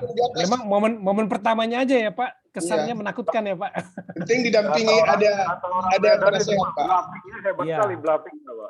Betul. Ya itu bagian dari strategi mereka Pak. Artinya ya sepanjang masih nggak main fisik sih oke lah Pak. Apalagi masih saksi ya, bukan calon tersangka. Begitu Pak, yang penting didampingin Pak. Kalau didampingin Bapak aman, meskipun ya berkesan sekali jadinya Pak ya, pemeriksaan pertama ya. Betul Pak. Jangan sampai lama hubungan dengan iya Pak. Baik, tadi yang bertanya Pak Raja ya, Pak Palti ya. Iya Pak. Oh iya silakan Pak. Pengacara itu saya mohon maaf dulu Pak karena saya telat Pak. Oh iya nggak masalah. Ya. Anak baru Pak. Baru Pak, suruh perkenalan. Kenalin dulu Oh kita Pak, belum kenalan kemarin ya. Belum kenalan. Belum Pak. Ayo perkenalkan Pak. Coba Saya di spotlight dulu Pak. Kebetulan Pak, saya bekerja di kantor akuntan publik. Oh bukan pengacara. Saya berpraktik Pak, seorang akuntan publik. Oke Pak. Ya maklum lah Pak, gitu sibuk Pak, jadi kadang agak telat dikit gitu Pak. Iya, dimaklumi Pak, Pak Palti. Iya Pak. Silakan Pak, apa yang mau maaf. ditanyakan? Nah, kebetulan ini kasus baru kemarin datang ke kantor saya Pak. Ada salah satu perusahaan, nanti yang saya tanyakan apakah penyidiknya ini dikatakan bisa salah tangkap gitu Pak. Nah, jadi ada salah satu pengembang datang ke kantor saya, dibawakan oleh beberapa lawyer. Ada lawyer ke kantor saya. Kebetulan salah satu lawyernya saya tahu Pak. Jadi sebenarnya saya ini menolak pekerjaan ini, jadi untuk pembuktian. Nah, di direksi, salah satu direksi dari perusahaan, mungkin ya di root, belum saya dalamin karena kemarin saya baru kawan-kawan baru datang kantor. Kami lawyer Pak, saya juga hanya kenal satu orang aja, kebetulan di situ satu orang lawyernya kawan saya kenal gitu kan. Nah, salah satu direksi dari pengembang ini sudah kabur, tidak tahu kemana, masih proses dalam pencarian, di mana perusahaan ini sudah digugat, salah satunya kontraktor yang sedang membangun rumah. Nah, dan beserta si pembeli lah, beberapa pembeli ikut menggugat. Nah, terakhir si pemilik tanah, salah satu pemegang saham, sudah ditahan di kepolisian. Nah, kemarin anaknya juga ikut ke kantor saya, membawa rekening-rekening koran dalam kurun waktu 3 tahun. Jadi saya disuruh sebagai dari profesi akuntan untuk mengungkapkan isi dari mutasi rekening koran ini semaksimal mungkin kemana saja, untuk apa saja, apakah ada transfer, misalkan dia perusahaan pengembang, otomatis dia transfernya ke toko-toko material gitu, ke besi, jangan sampai ada ke toko mobil Toyota, apa ini? Padahal nggak pernah beli mobil 3 gitu Pak ya. Rumahnya dibangun berkisar ada 300-an unit Pak, baru 40%. Tapi dalam proses 40% ini terbangun sudah banyak pembelian. Nah, berawal dari si kontraktor tagihan nggak bisa cair gitu Pak. Ditambah lagi terlambatnya penyelesaian di kantor. Nah, ini saya sedang rangkum nih rekening-rekening PT. Nah, saya bikinkan nanti dalam bentuk. Kenapa tadi Kak Nani? Pertanyaannya Halo? apa, Jak? Nah, nanti setelah saya ini kan nanti akan bertanggung jawab perihal pengungkapan dalam laporan, Pak. Nanti bareng-bareng sama pengacara-pengacaranya. Apakah dalam laporan audit ini nanti dapat minimal mengasih jarak agar si orang tua si pemilik tanah ini keluar dari tahanan, Bang? Gimana Pak orang tua? Oh, orangnya ditahan. Iya, kebetulan si pemilik tanah. Ya, jadi kapasitas Bapak itu dimintakan sebagai ahli sebenarnya untuk menjelaskan dokumen-dokumen yang digunakan untuk alat bukti. Nah, jadi karena saya nggak tahu kasusnya Pak, jadi artinya saya nggak bisa memberikan komentar lebih panjang. Jadi kalau saya menurut juga nggak terlalu, ya. Kemarin nggak terlalu nanya sama pengacaranya Pak, karena saya takut melangkah profesi. Ya, betul. Bapak kan dimintai sebatas menjelaskan tentang dokumen keuangan. Rekening koran tadi ya Pak ya, keuangan tadi. Oke.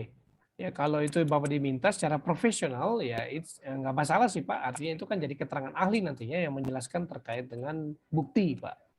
Begitu sih Pak. Artinya kapasitas Bapak nanti sebagai ahli gitu Pak. Berarti dia minta itu dalam proses penyidikan untuk itu Pak. Begitu Pak Paldi.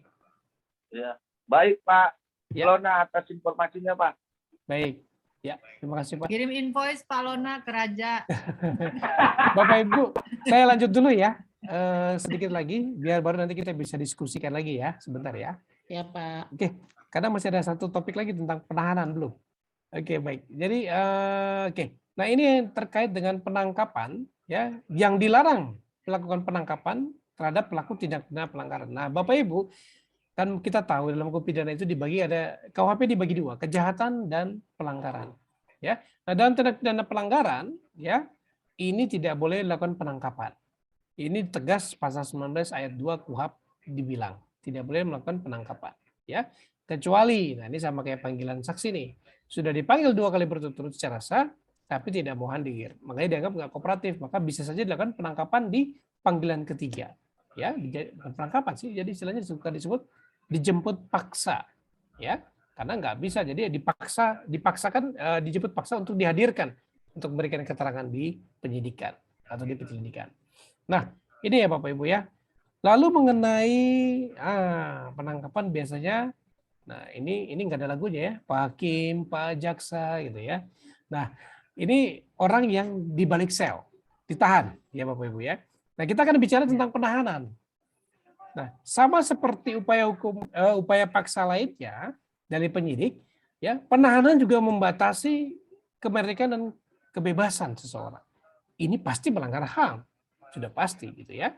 Nah, tetapi disyaratkan penahanan ini boleh dilakukan asalkan sesuai ketentuan undang-undang supaya menghindari adanya penyimpangan, ya. Ada kesewenang-wenangan dari penguasa, ya, dalam hal ini alat negara seperti kepolisian, kejaksaan, hakim terhadap warga negara, ya. Nah, ini jelas, ini prinsipnya.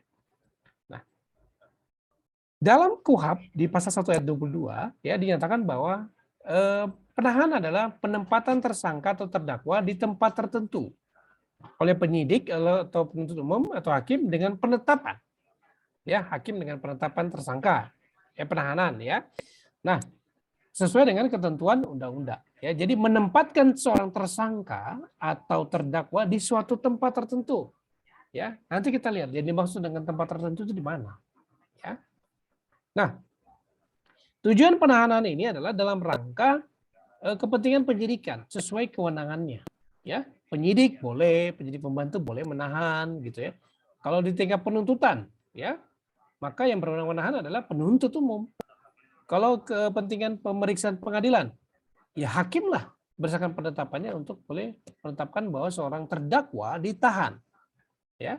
Jadi di setiap tingkat pemeriksaan, baik penyidikan, penuntutan ataupun pengadilan, itu dibolehkan dilakukan penahanan, ya, dimungkinkan. Dan biasanya kalau di kepolisian ditahan, jaksa pun akan menahan, sampai pengadilan pun ditahan, ya. Tapi kalau misalkan di penyidikan tidak ditahan, di jaksa tidak ditahan, kemungkinan besar di pengadilan ditahan, biasanya begitu, ya. Nah, tergantung dari hakimnya, ya. Nah, dasar penahanan. Nah, ini ada landasan yuridisnya. Jadi ini kalimatnya begini, yang diancam pidana penjara 5 tahun atau lebih. Nah, jadi kalau pasal-pasal pidana yang diancamkan dengan ancaman penjara 5 tahun atau lebih itu bisa ditahan. Ya, contoh pasal 340 KUHP. Nah, klausulnya begini. Rumusannya dengan pidana mati atau pidana penjara seumur hidup atau selama waktu tertentu paling lama 20 tahun. Nah, ini kan lebih dari 5 tahun, maka pasal ini dimungkinkan ditahan. Ya, pelakunya ditahan. Ya. Pemerkosaan 285 juga sama. Ancamannya 12 tahun, berarti dia boleh ditahan. Ya, sama penyidik, ya, atau penuntut atau pengadilan. Ya, ini jelas. Jadi syarat utamanya adalah diancam pidana penjara 5 tahun atau lebih. Bisa lihat di pasal-pasal yang didakwakan atau yang dituduhkan. Nah, ini landasan yuridisnya. Nah, kemudian yang kedua adalah tindak pidana tertentu yang disebutkan di dalam di pasal 21 ayat 4 KUHP. Ya, tindak pidana tertentu itu bagaimana? Nah, ini adalah tindak pidana yang mempengaruhi ketertiban masyarakat, ya, pada umumnya, ya. Jadi bisa juga karena ancaman keselamatan terhadap badan atau orang, ya. Contoh pasal 353, ancaman pidananya kan 4 tahun. Kalau luka berat 7 tahun, kalau kematian 9 tahun. Tapi ini boleh saja ditahan, ya. Nah, ini dimungkinkan ditahan gitu. Jadi hanya disebutkan. Jadi Bapak Ibu kalau buka pasal di pasal 21 KUHP di ayat 4, ya. Ini sebentar. Di pasal 21 ayat 4 ini menegaskan bahwa sebentar ya Bapak Ibu. Saya coba buka dulu.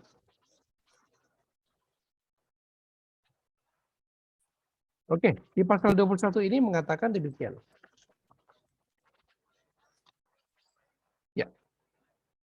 Nah, ayat 4 ya, penahanan tersebut hanya dapat dikenakan terhadap tersangka atau terdakwa yang melakukan tindak pidana dan percobaan maupun pemberian bantuan dalam tindak pidana tersebut dalam hal yang A, yang tadi, tindak pidananya diancam 5 tahun atau lebih. Yang kedua, disebutkan tuh ada beberapa pasal kayak 282 ayat 3, 296, 335 gitu ya. Kemudian 351 ayat 1, 353 ayat 1 gitu ya. Meskipun pasal-pasal yang disebutkan secara tegas dalam pasal KUHP ini bahwa ancaman pidananya di bawah 5 tahun, boleh dilakukan penahanan. Dimungkinkan. gitu ya. Asal yang disebutkan di sini. Tapi selebihnya kalau di bawah 4 tahun, tapi nggak disebutkan di pasal 21 ayat 4, nggak boleh ditahan. Meskipun dia di bawah 4 tahun juga. Ya, jadi prinsipnya demikian. Nah, selanjutnya, ya Bapak Ibu, nah landasan unsur keadaan mengkhawatirkan. Nah ini subjektivitas kondisi tersangka atau terdakwa.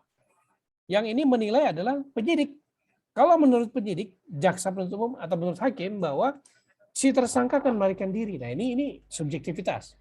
Ya, kira-kira kalau dia melarikan diri, boleh ditahan, dimungkinkan. Ya, atau kira-kira dia akan merusak alat bukti atau akan melakukan tindak pidana lagi.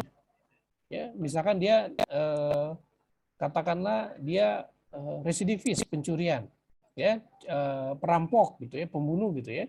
Nah, tapi kalau dia nggak ditahan, mungkin dikhawatirkan dia akan melakukan tindak pidana lagi.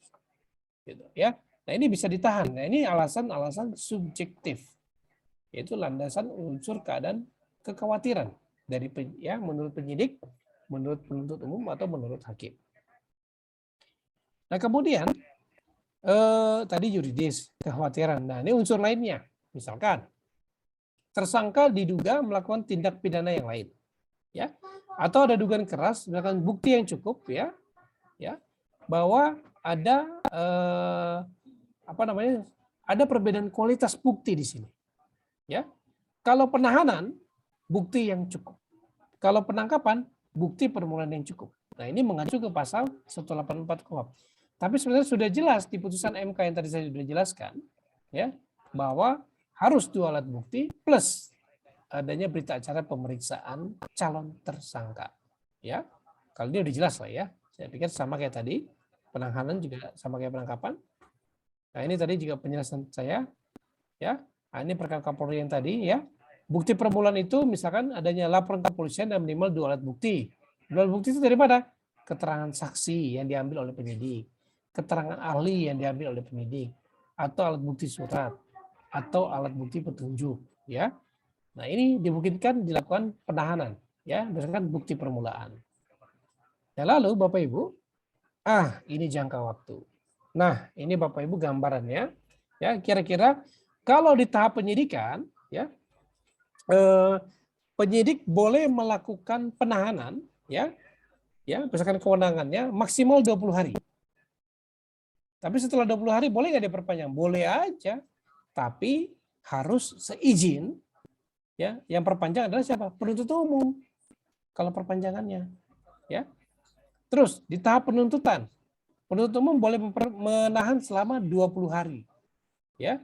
Kemudian diperpanjang lagi 30 hari. Tapi untuk memperpanjang penahanan, minta izin dulu kepada ketua pengadilan setempat.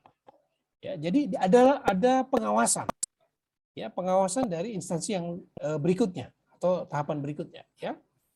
Kalau di kejaksaan, di pengadilan negeri, ya, majelis hakim, boleh nggak menahan? Boleh, maksimal 30 hari. Boleh nggak ditahan 10 hari? Boleh aja. Terus diperpanjang lagi 10 hari, diperpanjang lagi 10 hari, boleh aja. Pokoknya maksimal 30 hari. Diperpanjang juga boleh, tapi majelis hakim yang bersangkutan harus mendapat izin dari ketua pengadilannya. Ya. Demikian juga kalau majelis hakim pengadilan tinggi, kalau dia misalkan banding nih, Bapak Ibu, ya, harinya sama 30 hari, diperpanjang 60 hari dengan seizin ketua pengadilan tinggi. Ya, Mahkamah Agung juga sama, Mahkamah Agung tapi 50 hari, perpanjang 60. Ya, kalau mau perpanjang, majelis hakim harus minta izin ketua Mahkamah Agung. Ya, nah ini Bapak Ibu ya, kira-kira gambaran berapa lama penahanan seseorang. Ya. Nah, ini biasanya dikaitkan dengan berapa lama proses penyelesaian perkara pidana. Hitung aja Bapak Ibu. Ya. Kalau dia 20 hari plus 40 hari, artinya total di tahapan penyidikannya harus 60 hari. Ya, artinya harus selesai 60 hari. Di kejaksaan juga demikian, di pengadilan demikian. Ya. Jadi ada batasan harinya. Kalau nggak dibatasi bisa sewenang-wenang nanti. Nah, Bapak Ibu kalau lihat di Undang-Undang Imigrasi, ada juga kewenangan untuk menahan seseorang. Namanya detensi. Detensi.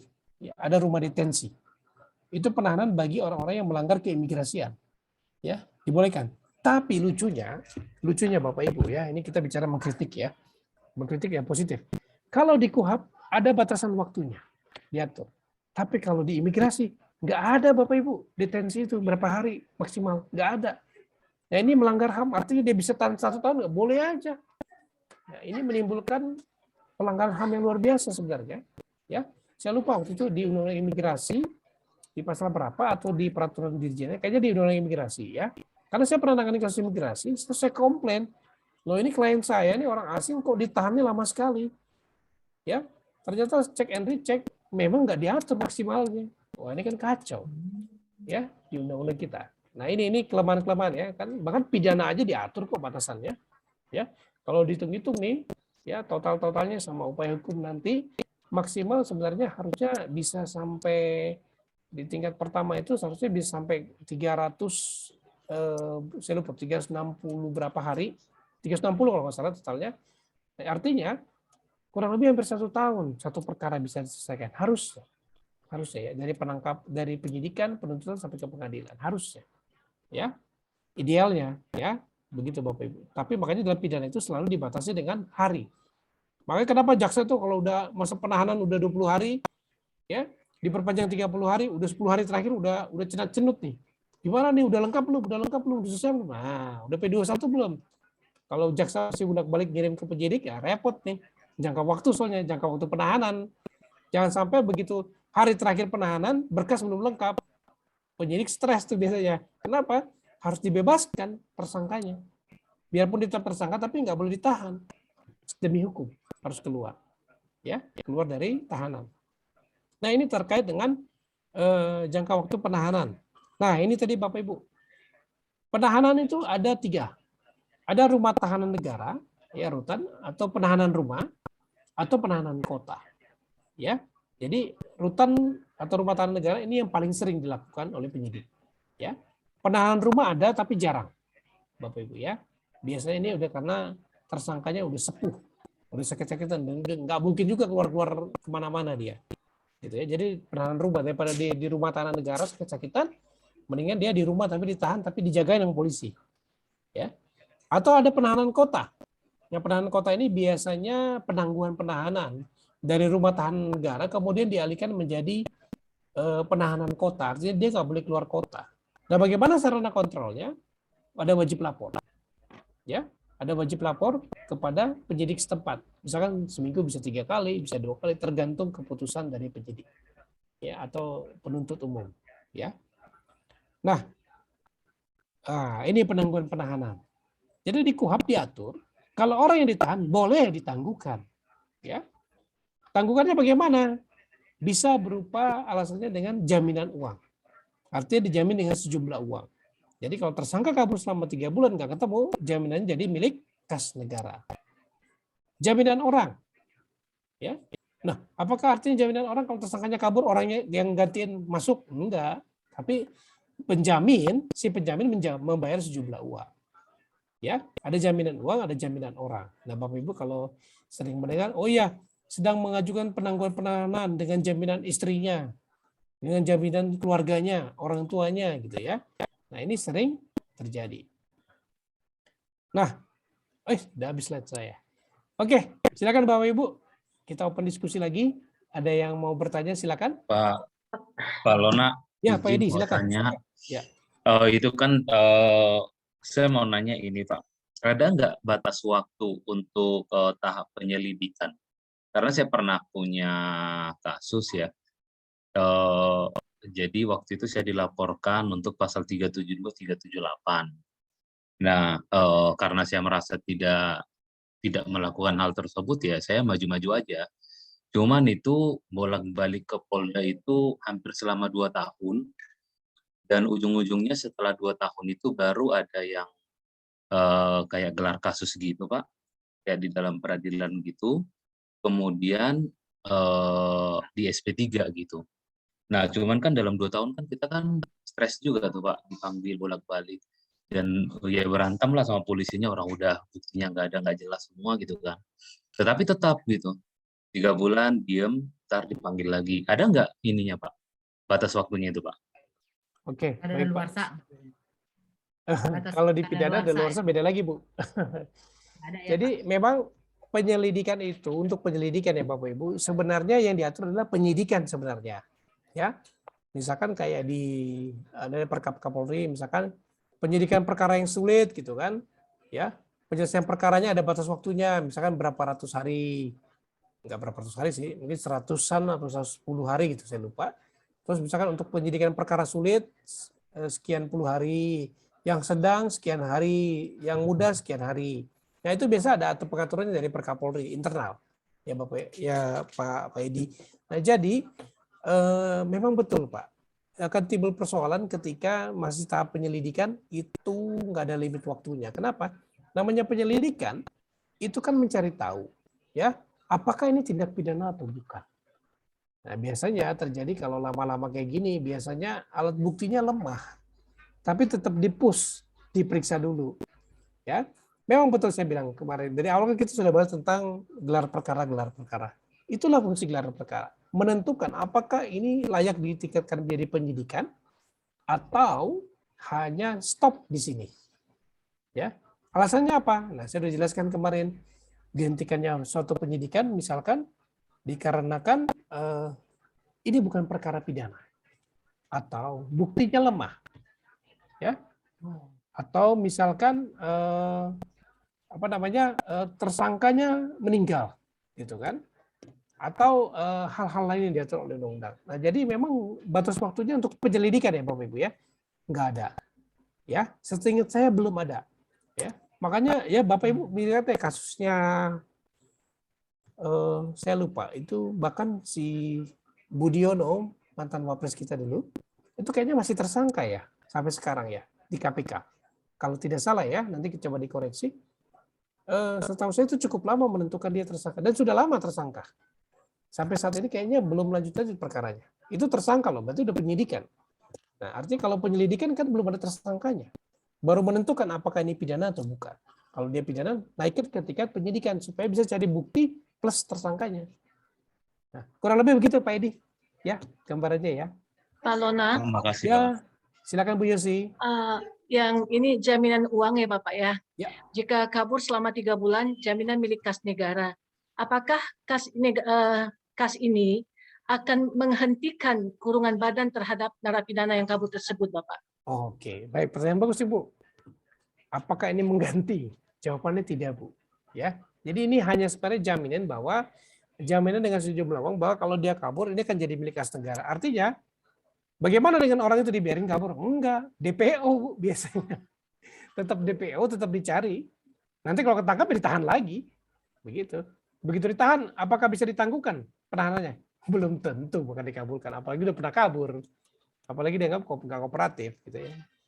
Dan uang itu tetap menjadi milik negara ya Pak ya, kalau ditangkap lagi. Betul. Karena sepanjang sejarah biasanya jarang sekali penangguhan penahanan itu dikabulkan oleh penyidik.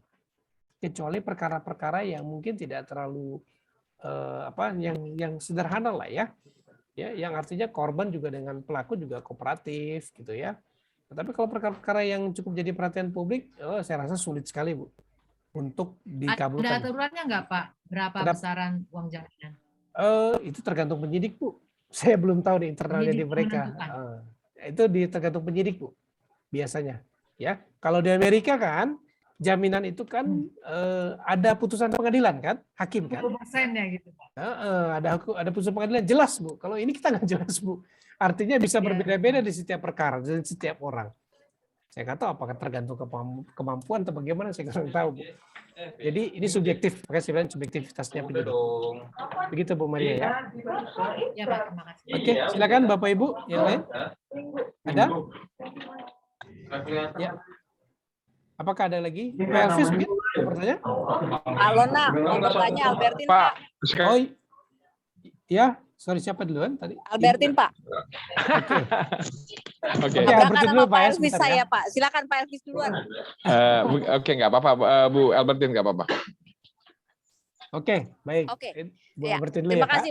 Mohon maaf Pak Lona, saya kameranya gelap karena di atas mobil Pak, lagi di jalan. Oke, it's okay Bu. Ya, silakan. Ya, izin Pak Lona, saya cuma kepikiran terkait dengan alat bukti walaupun 2 tapi dikatakan lemah itu seperti apa ya Pak? Karena apakah itu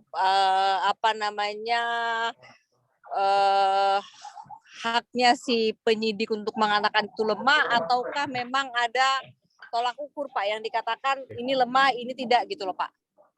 Oke, baik Bu. Jadi ada tolak ukurnya sebenarnya Bu. Artinya gini, misalkan katakanlah dia hutang piutang dilaporin ke polisi dengan alasan ini penipuan Pak. Oke. Nah, misalkan katakanlah penipuan, nah, penyidik akan periksa. Oke, mana buktinya? Oh, dia pinjam uang katakanlah 100 juta. Nah, katakanlah 100 juta. Kemudian dari uang 100 juta itu apakah sudah ada pembayaran dari si pihak pelaku? Oh, ada Pak, udah 50%. Oh, sudah ada ya? Oke, sekarang bagaimana? Oh, ini mandek Pak. Dia belum bayar sisanya. Oh, udah kayak gini biasanya penyidik akan mengarahkan, wah ini Pak murni perdata Pak, apalagi sudah ada pembayaran. Biasanya begitu. Tapi kalau misalkan hutang piutang belum ada pembayaran sama sekali, ini larinya ke pidana penipuan bisa. Nah, contoh begitu Bu. Contohnya Bu ya, Bu Albertin ya. Nah, jadi memang ada tolak ukurnya jelas. Gitu ya.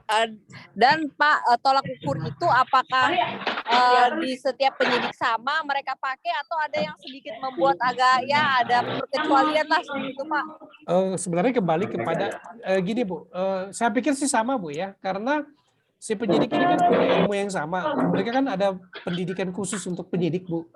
Ya, sebelum mereka lulus, sebelum bisa dinyatakan penyidik, mereka ada pendidikan khusus. Nah, ini saya yakin sama sih Bu. Artinya ada juga aturan-aturan internal dari Kapolri yang menentukan hal itu Bu. Begitu Bu. Ya, terima kasih Pak Lona. Ya, sama-sama Bu. Silakan Pak Kalau Elvis. tadi ada hutang piutang apabila tidak bayar maka masuk 378. Raja, sabar Bagaimana kalau Raja. dibayar Halo. mati? Ya, sebentar Pak.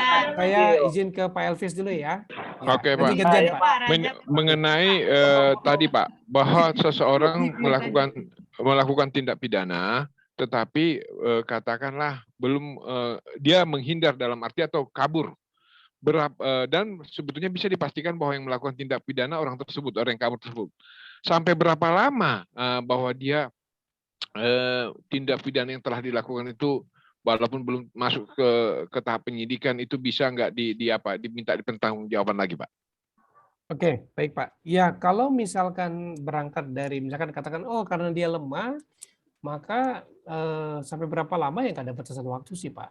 Artinya ketika misalkan begini, ada satu perkara laporan yang dia dimentahkan oleh polisi karena dianggap penyidikannya dikatakan SP3, ya karena dianggap lemah. Nah, tetapi kemudian bisa saja di kemudian hari ditemukan alat bukti, diajukan lagi supaya bisa dibuka, dicabut SP3-nya. Dimungkinkan nggak Pak? Itu artinya nggak ada batas waktu sih Pak. Namanya artinya gini Pak Lona, misalnya ada seseorang melakukan suatu tindak pidana, sudah tindak pidana, tetapi oleh aparat tidak mendapatkan orang tersebut, tapi bisa dipastikan bahwa dialah pelakunya. Oke. Oleh polisi karena oleh aparat atau oleh polisi dia tidak bisa dihadirkan atau tidak bisa ditemui. Hal yang tersebut bisa berapa lama baru apakah ada batas waktunya bahwa itu akan tidak disidik lagi gitu loh Pak? Iya, kalau bicara tentang kalau dikaitkan dengan kadaluarsa Pak kan itu ada diatur di KUHP Pak. Ya berapa lamanya, artinya bisa sampai 15 sampai 20 tahun. Sampai dia nggak bisa dituntut kembali gitu ya. Artinya dianggap daluarsa. Kayak misalkan sampai 20 tahun gitu untuk tindak pidana tertentu, maka bisa dianggap ya saksi-saksinya mungkin 20 tahun kemudian udah nggak ingat lagi Pak detail-detailnya. Jadi udah hampir tidak mungkin dituntut lagi di pengadilan. Itu namanya daluarsa Pak. Ada diatur di KUHP Pak di buku 1. Nah, begitu Pak. Oke, makasih Pak Lona, makasih. Ya, sama-sama. Terima kasih Pak. Saya ke Pak Andrew dulu ya Pak, yang sudah lisensi. Terima kasih Pak Lona. Ya, silakan. Pak Lona, terkait dengan penangkapan untuk kasus transgender Pak, jika di KTP-nya laki-laki, sementara sudah ada surat keputusan pengadilan bahwa dia merubah nama dan jenis kelamin, apakah jika di surat penangkapannya tetap tertulis nama laki-laki sesuai KTP, apakah bisa disebut error in persona, Pak? Oke, baik Pak. Bapak, Ibu ingat kasus Lucinta Huda? Iya. Ya, itu di identitas panggilannya namanya laki-laki dipanggil sesuai identitas KTP-nya. Ya, artinya secara de jure namanya masih demikian, meskipun dia fisiknya demikian gitu ya. Nah, artinya ya penyidik akan memanggil sesuai identitas yang tercatat, kecuali dia ganti nama, ganti jenis kelamin, tapi kan butuh penetapan pengadilan. Penetapan pengadilan mengganti nama si A menjadi si B, kayak atlet kemarin kita yang ternyata kalau ini kan secara genetik ya perempuan, tapi ternyata voli ya betul Bu. Setelah kemudian setelah berapa waktu kemudian dia secara ilmiah terbukti dia adalah laki-laki bukan perempuan.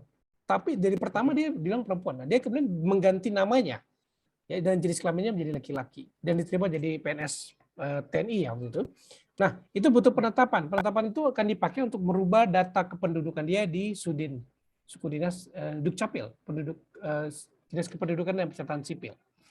Nah, di dinas kependudukan catatan sipil itu, kalau namanya masih laki-laki, jenis kelaminnya laki-laki, ya akan tetap sama Pak. Kayak kasus Lucinta Luna. Demikian Pak Andrew. Jadi sama seperti itu Pak, identitas jadi yang tercatat. Biarpun sudah ada putusan pengadilannya berubah, KTP-nya belum, tetap patokannya KTP berarti ya Pak ya? Harusnya kalau ada penetapan pengadilan, dia urus ke catatan sipil ganti nama Pak. Karena jika belum diurus, catatan sipil tidak akan mau merubah data apapun di situ tentang diri seseorang kalau tidak ada penetapan pengadilan. Itu pasti Pak. Begitu. Jika belum diurus Pak, misalnya Pak. Ya kalau belum diurus, masih pakai yang lama Pak. Begitu. Berarti tetap patokannya KTP lah Pak ya, kesimpulannya. Iya betul. Tadi Ibu kenapa Bu? Kekuatan hukumnya mana Pak? Kalau misalnya dia belum urus KTP, ubah jenis kelamin, tapi kan dia sudah dapat penetapan pengadilan, apakah yang harus diikuti itu yang lebih tinggi mana gitu maksudnya Pak? Iya, seharusnya dia prosesnya kan ke situ Bu, ke dari pengadilan dia merubah itu secara sistem kependudukan. Gitu kan? Nah, tetapi ya kalau dipakai ya bukti yang dicurinya ya dipakai lah yang sesuai KTP-nya data terakhir. KTP ya Pak. Betul. Gitu. Oke. Sebentar Bu Fiani saya lanjut dulu tadi ke Pak siapa tadi yang bertanya? Pak Raja Pak. Raja. Oh Pak Palti. Oke silakan Pak Raja. Silakan saya. Jadi Pak terima kasih Pak tadi yang menyangkut 2 alat bukti yang kuat menjamin itu. Ya. Cuman saya ada dengar tadi dari Pak Lona apabila ada hutang piutang. Nah, kalau tidak bayar, ya masuk pasal 378. Nah, contoh si PTA dengan PTB. PTA punya piutang ke PTB atau PTB punya utang ke PTA.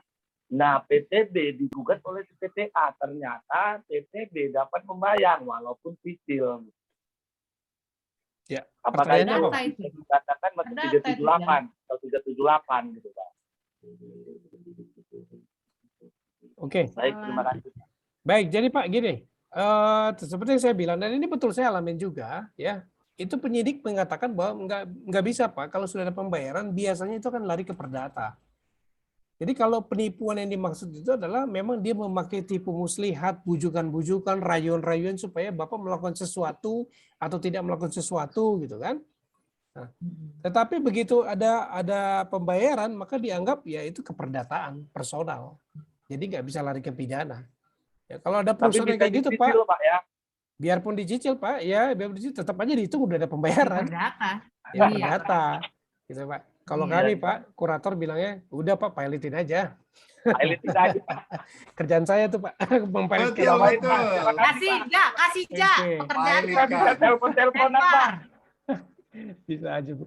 Ya, oke saya lanjut ke Bu Friani, silakan. Ya, Pak, terima kasih waktunya. Ya. Saya mau tanya mengenai ini Pak, tindakan penyidik ya Pak ya. Ya. Kan kita sering mendengar tindakan penyidik ini banyak Pak ya, baik penangkapan, kemudian penggeledahan Pak, rumah maupun juga penggeledahan badan, kemudian penyitaan Pak. Nah ini kan tindakan-tindakan penyidik Pak. Yang saya tanyakan adalah mengenai penyitaan ini Pak. Biasanya kan mereka menyita atau mengambil alih atau menyimpan ya Pak. Ya. Baik itu benda bergerak, tidak bergerak, berwujud, tidak berwujud. Nah ini kan memang kepentingannya untuk pembuktian. Nah, bagaimana Pak kepastian ketika tadi terjadi lemahnya bukti sehingga lama proses penyidikan ini Pak, kepastian untuk penyitaannya ini Pak. Mohon pencerahannya Pak untuk ini. Maksudnya Ibu barang disita tapi nggak jelas statusnya gitu Bu. Ya, apakah perkaranya lanjut apa enggak? Oke. Ya. Harusnya kalau udah ada SP3 ya penyitaan ya dicabut Bu. Dikembalikan lagi kepada dari mana barang itu disita. Kalau memang belum jelas. Jadi kalau misalkan perkaranya ya bahasa kita di stop lah ya dengan SP3 itu, ya harusnya semua kembali ke sedia kala, ke titik nol lagi, seperti tidak ada perkara. Artinya dikembalikan kepada yang disita, Bu. Harusnya begitu sih, Bu. Tapi kalau udah masuk penyitaan, Bu, biasanya agak susah ya, Pak. Lanjut, Bu. Untuk mengambil. Biasanya cukup kuat untuk dilanjutkan biasanya, Bu. Oh, begitu. Bahkan tadi kan kalau memang dia lemah sekali, ya tentunya kalau sudah ada yang disita tentu harus dikembalikan. Begitu sih, Bu. Ya, Pak. Baik. Terima Oke, kasih. baik. Silakan Ibu Liana berikutnya. Malam, Pak. Malam. Pak, mau tanya. Tadi Bapak bicara tentang subjektivitas penyidik dalam melakukan penahanan. Ya. Jadi, misalkan kalau ditahan itu benar-benar tidak masuk semua kriteria, tidak ancaman 20 tahun, atau tidak sesuatu yang membahayakan dan lainnya, atau juga tidak ada kemungkinan menghilangkan alat buktinya udah ada semua di polisi. Jadi kalau sebagai PH dengan subjektivitas polisi tersebut mau tetap menahan, sebagai PH apa yang akan kita lakukan, Pak? Protesnya dalam bentuk gimana ya, Pak? Oke. Sebenarnya itu udah ke strategi beracara, Bu. Ya, salah satu bentuk protesnya selain bersuara, Bu, Bapak Ibu bisa melalui surat, dilaporkan ke atasannya. Kalau dia di Polres, ya di Kapolres, tembusin kalau perlu ke Kapolda, dan seterusnya. Bersurat kemana-mana, Bu. Propam dan lain-lain. Tapi biasanya makin digencet, Pak. Bu. Ya? Bukan makin digencet. Kalau habis sudah nulis surat ke Propam, mereka makin marah penyidiknya biasanya. Biasanya, Bu. Ya, tapi mau apa kalau memang dicuekin, ya kita hajarnya begitu. Nggak mungkin kita pukulin kan penyidiknya, Bu. Nah, pasti kita mekanismenya adalah prosedurnya ada. Ya Propam, gitu kan. Ya kalau masalah penangkapan, penahanan, penyitaan, ya larinya adalah ke pra-peradilan. Ya itu. Ya kan mekanismenya sudah disediakan oleh undang-undang. Artinya ya karena disiapkan ya kita pakai. Gitu kan. Dia nggak boleh melarang kita pra-peradilkan. Dia nggak boleh melarang kalau kita laporkan dirinya ke Propam. Atau kita tembuskan suratnya ke Kapolri kemana-mana gitu kan. Ke Kompolnas segala macam. Itu kan hak. Ya kan? Hak dari warga negara untuk melaporkan perilaku aparat yang tidak bersesuaian dengan hukum atau yang melanggar kode etik. Boleh-boleh aja, Bu.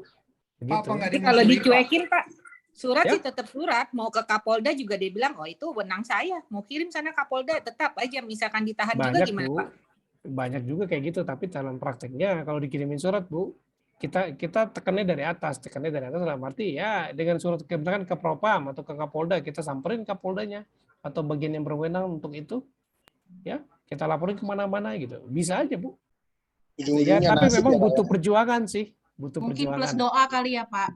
Perjuangan dan mental ya, Pak. Dorongan amplop kan, dan Pak. mental. Oke, jadi kalau itu bisa berprotesnya dengan mengajukan surat ke atas Propam Iya, dan Bu. lain-lain ya, Pak. Betul, Oke. betul. Iya. Kompolnas Makasih, bisa ya, Pak. ya. Iya, Kompolnas bisa juga, Pak. Iya, makasih, Bu. Iya. Baik, Bapak Ibu, saya rasa cukup dulu sampai hari di sini ya, Bapak Ibu. Kayak rasa pertanyaan Bapak Ibu ini Iya, cukup Pak. tajam ini. Menarik, Pak. Yang lain, Pak. Menarik, Pak. Menarik. Ya, betul, Pak. Menarik banget, Pak. Memang menarik dengan diskusi dan kita berbagi pengalaman. Iya, betul, Pak. Makasih, Pak Lona. Iya. Baik, terima kasih Bapak Ibu Makasih, untuk Pak. hari Terima ini. kasih, Pak Lona. Ya, Lona kapan kita kuliah offline? Ya, kuliah offline belum, Bu? Kuliah Masih Bapak. menunggu. Iya. Rektor. Ya, kita pengen We ngobrol are, sama I am Lona. a very good listener hari ini, Pak. Makasih, Pak. Makasih, Sudah Bu. bisa Baik. offline, Pak Lona. Ya, Bu. Kapan Pak, bertemu, Bu, Pak? bisa kita tunggulah, Bu, perkembangan Betul, beberapa betul, waktu ke betul. depan. Ada proyek PKPU, Pak. Pak, bisa foto lagi di Biasanya mobil, suka foto gelap. siapa kemarin ya? Maria foto, jangan tawa-tawa aja senyum. Betul. Ya, di foto dulu silakan. Udah, Samar. Oh, Foto. sudah ya? Udah. Udah difoto, udah difoto. Sudah ya? Ribut kali ya, 1, Bang. 2, 3. 3, 2, 1. Ya, satu lagi ya. Kayak di pesta, Bang. Iya, karena difoto. Oke, udah. Oke, terima kasih Bu Maria, Bapak Ibu. Makasih, Terima Pak. kasih semuanya, selamat Oke. malam. Izin Kita live ketemu ya, di minggu Pak. depan ya. Makasih, Pak. TK ya kita ya. TK. Makasih, Pak. Terima kasih. TK. Jempolnya. Siapa? Sampai kan nakal-nakal Maria namanya. Iya. Saya izin end meeting ya. Terima kasih Bapak Ibu. Terima kasih, Pak.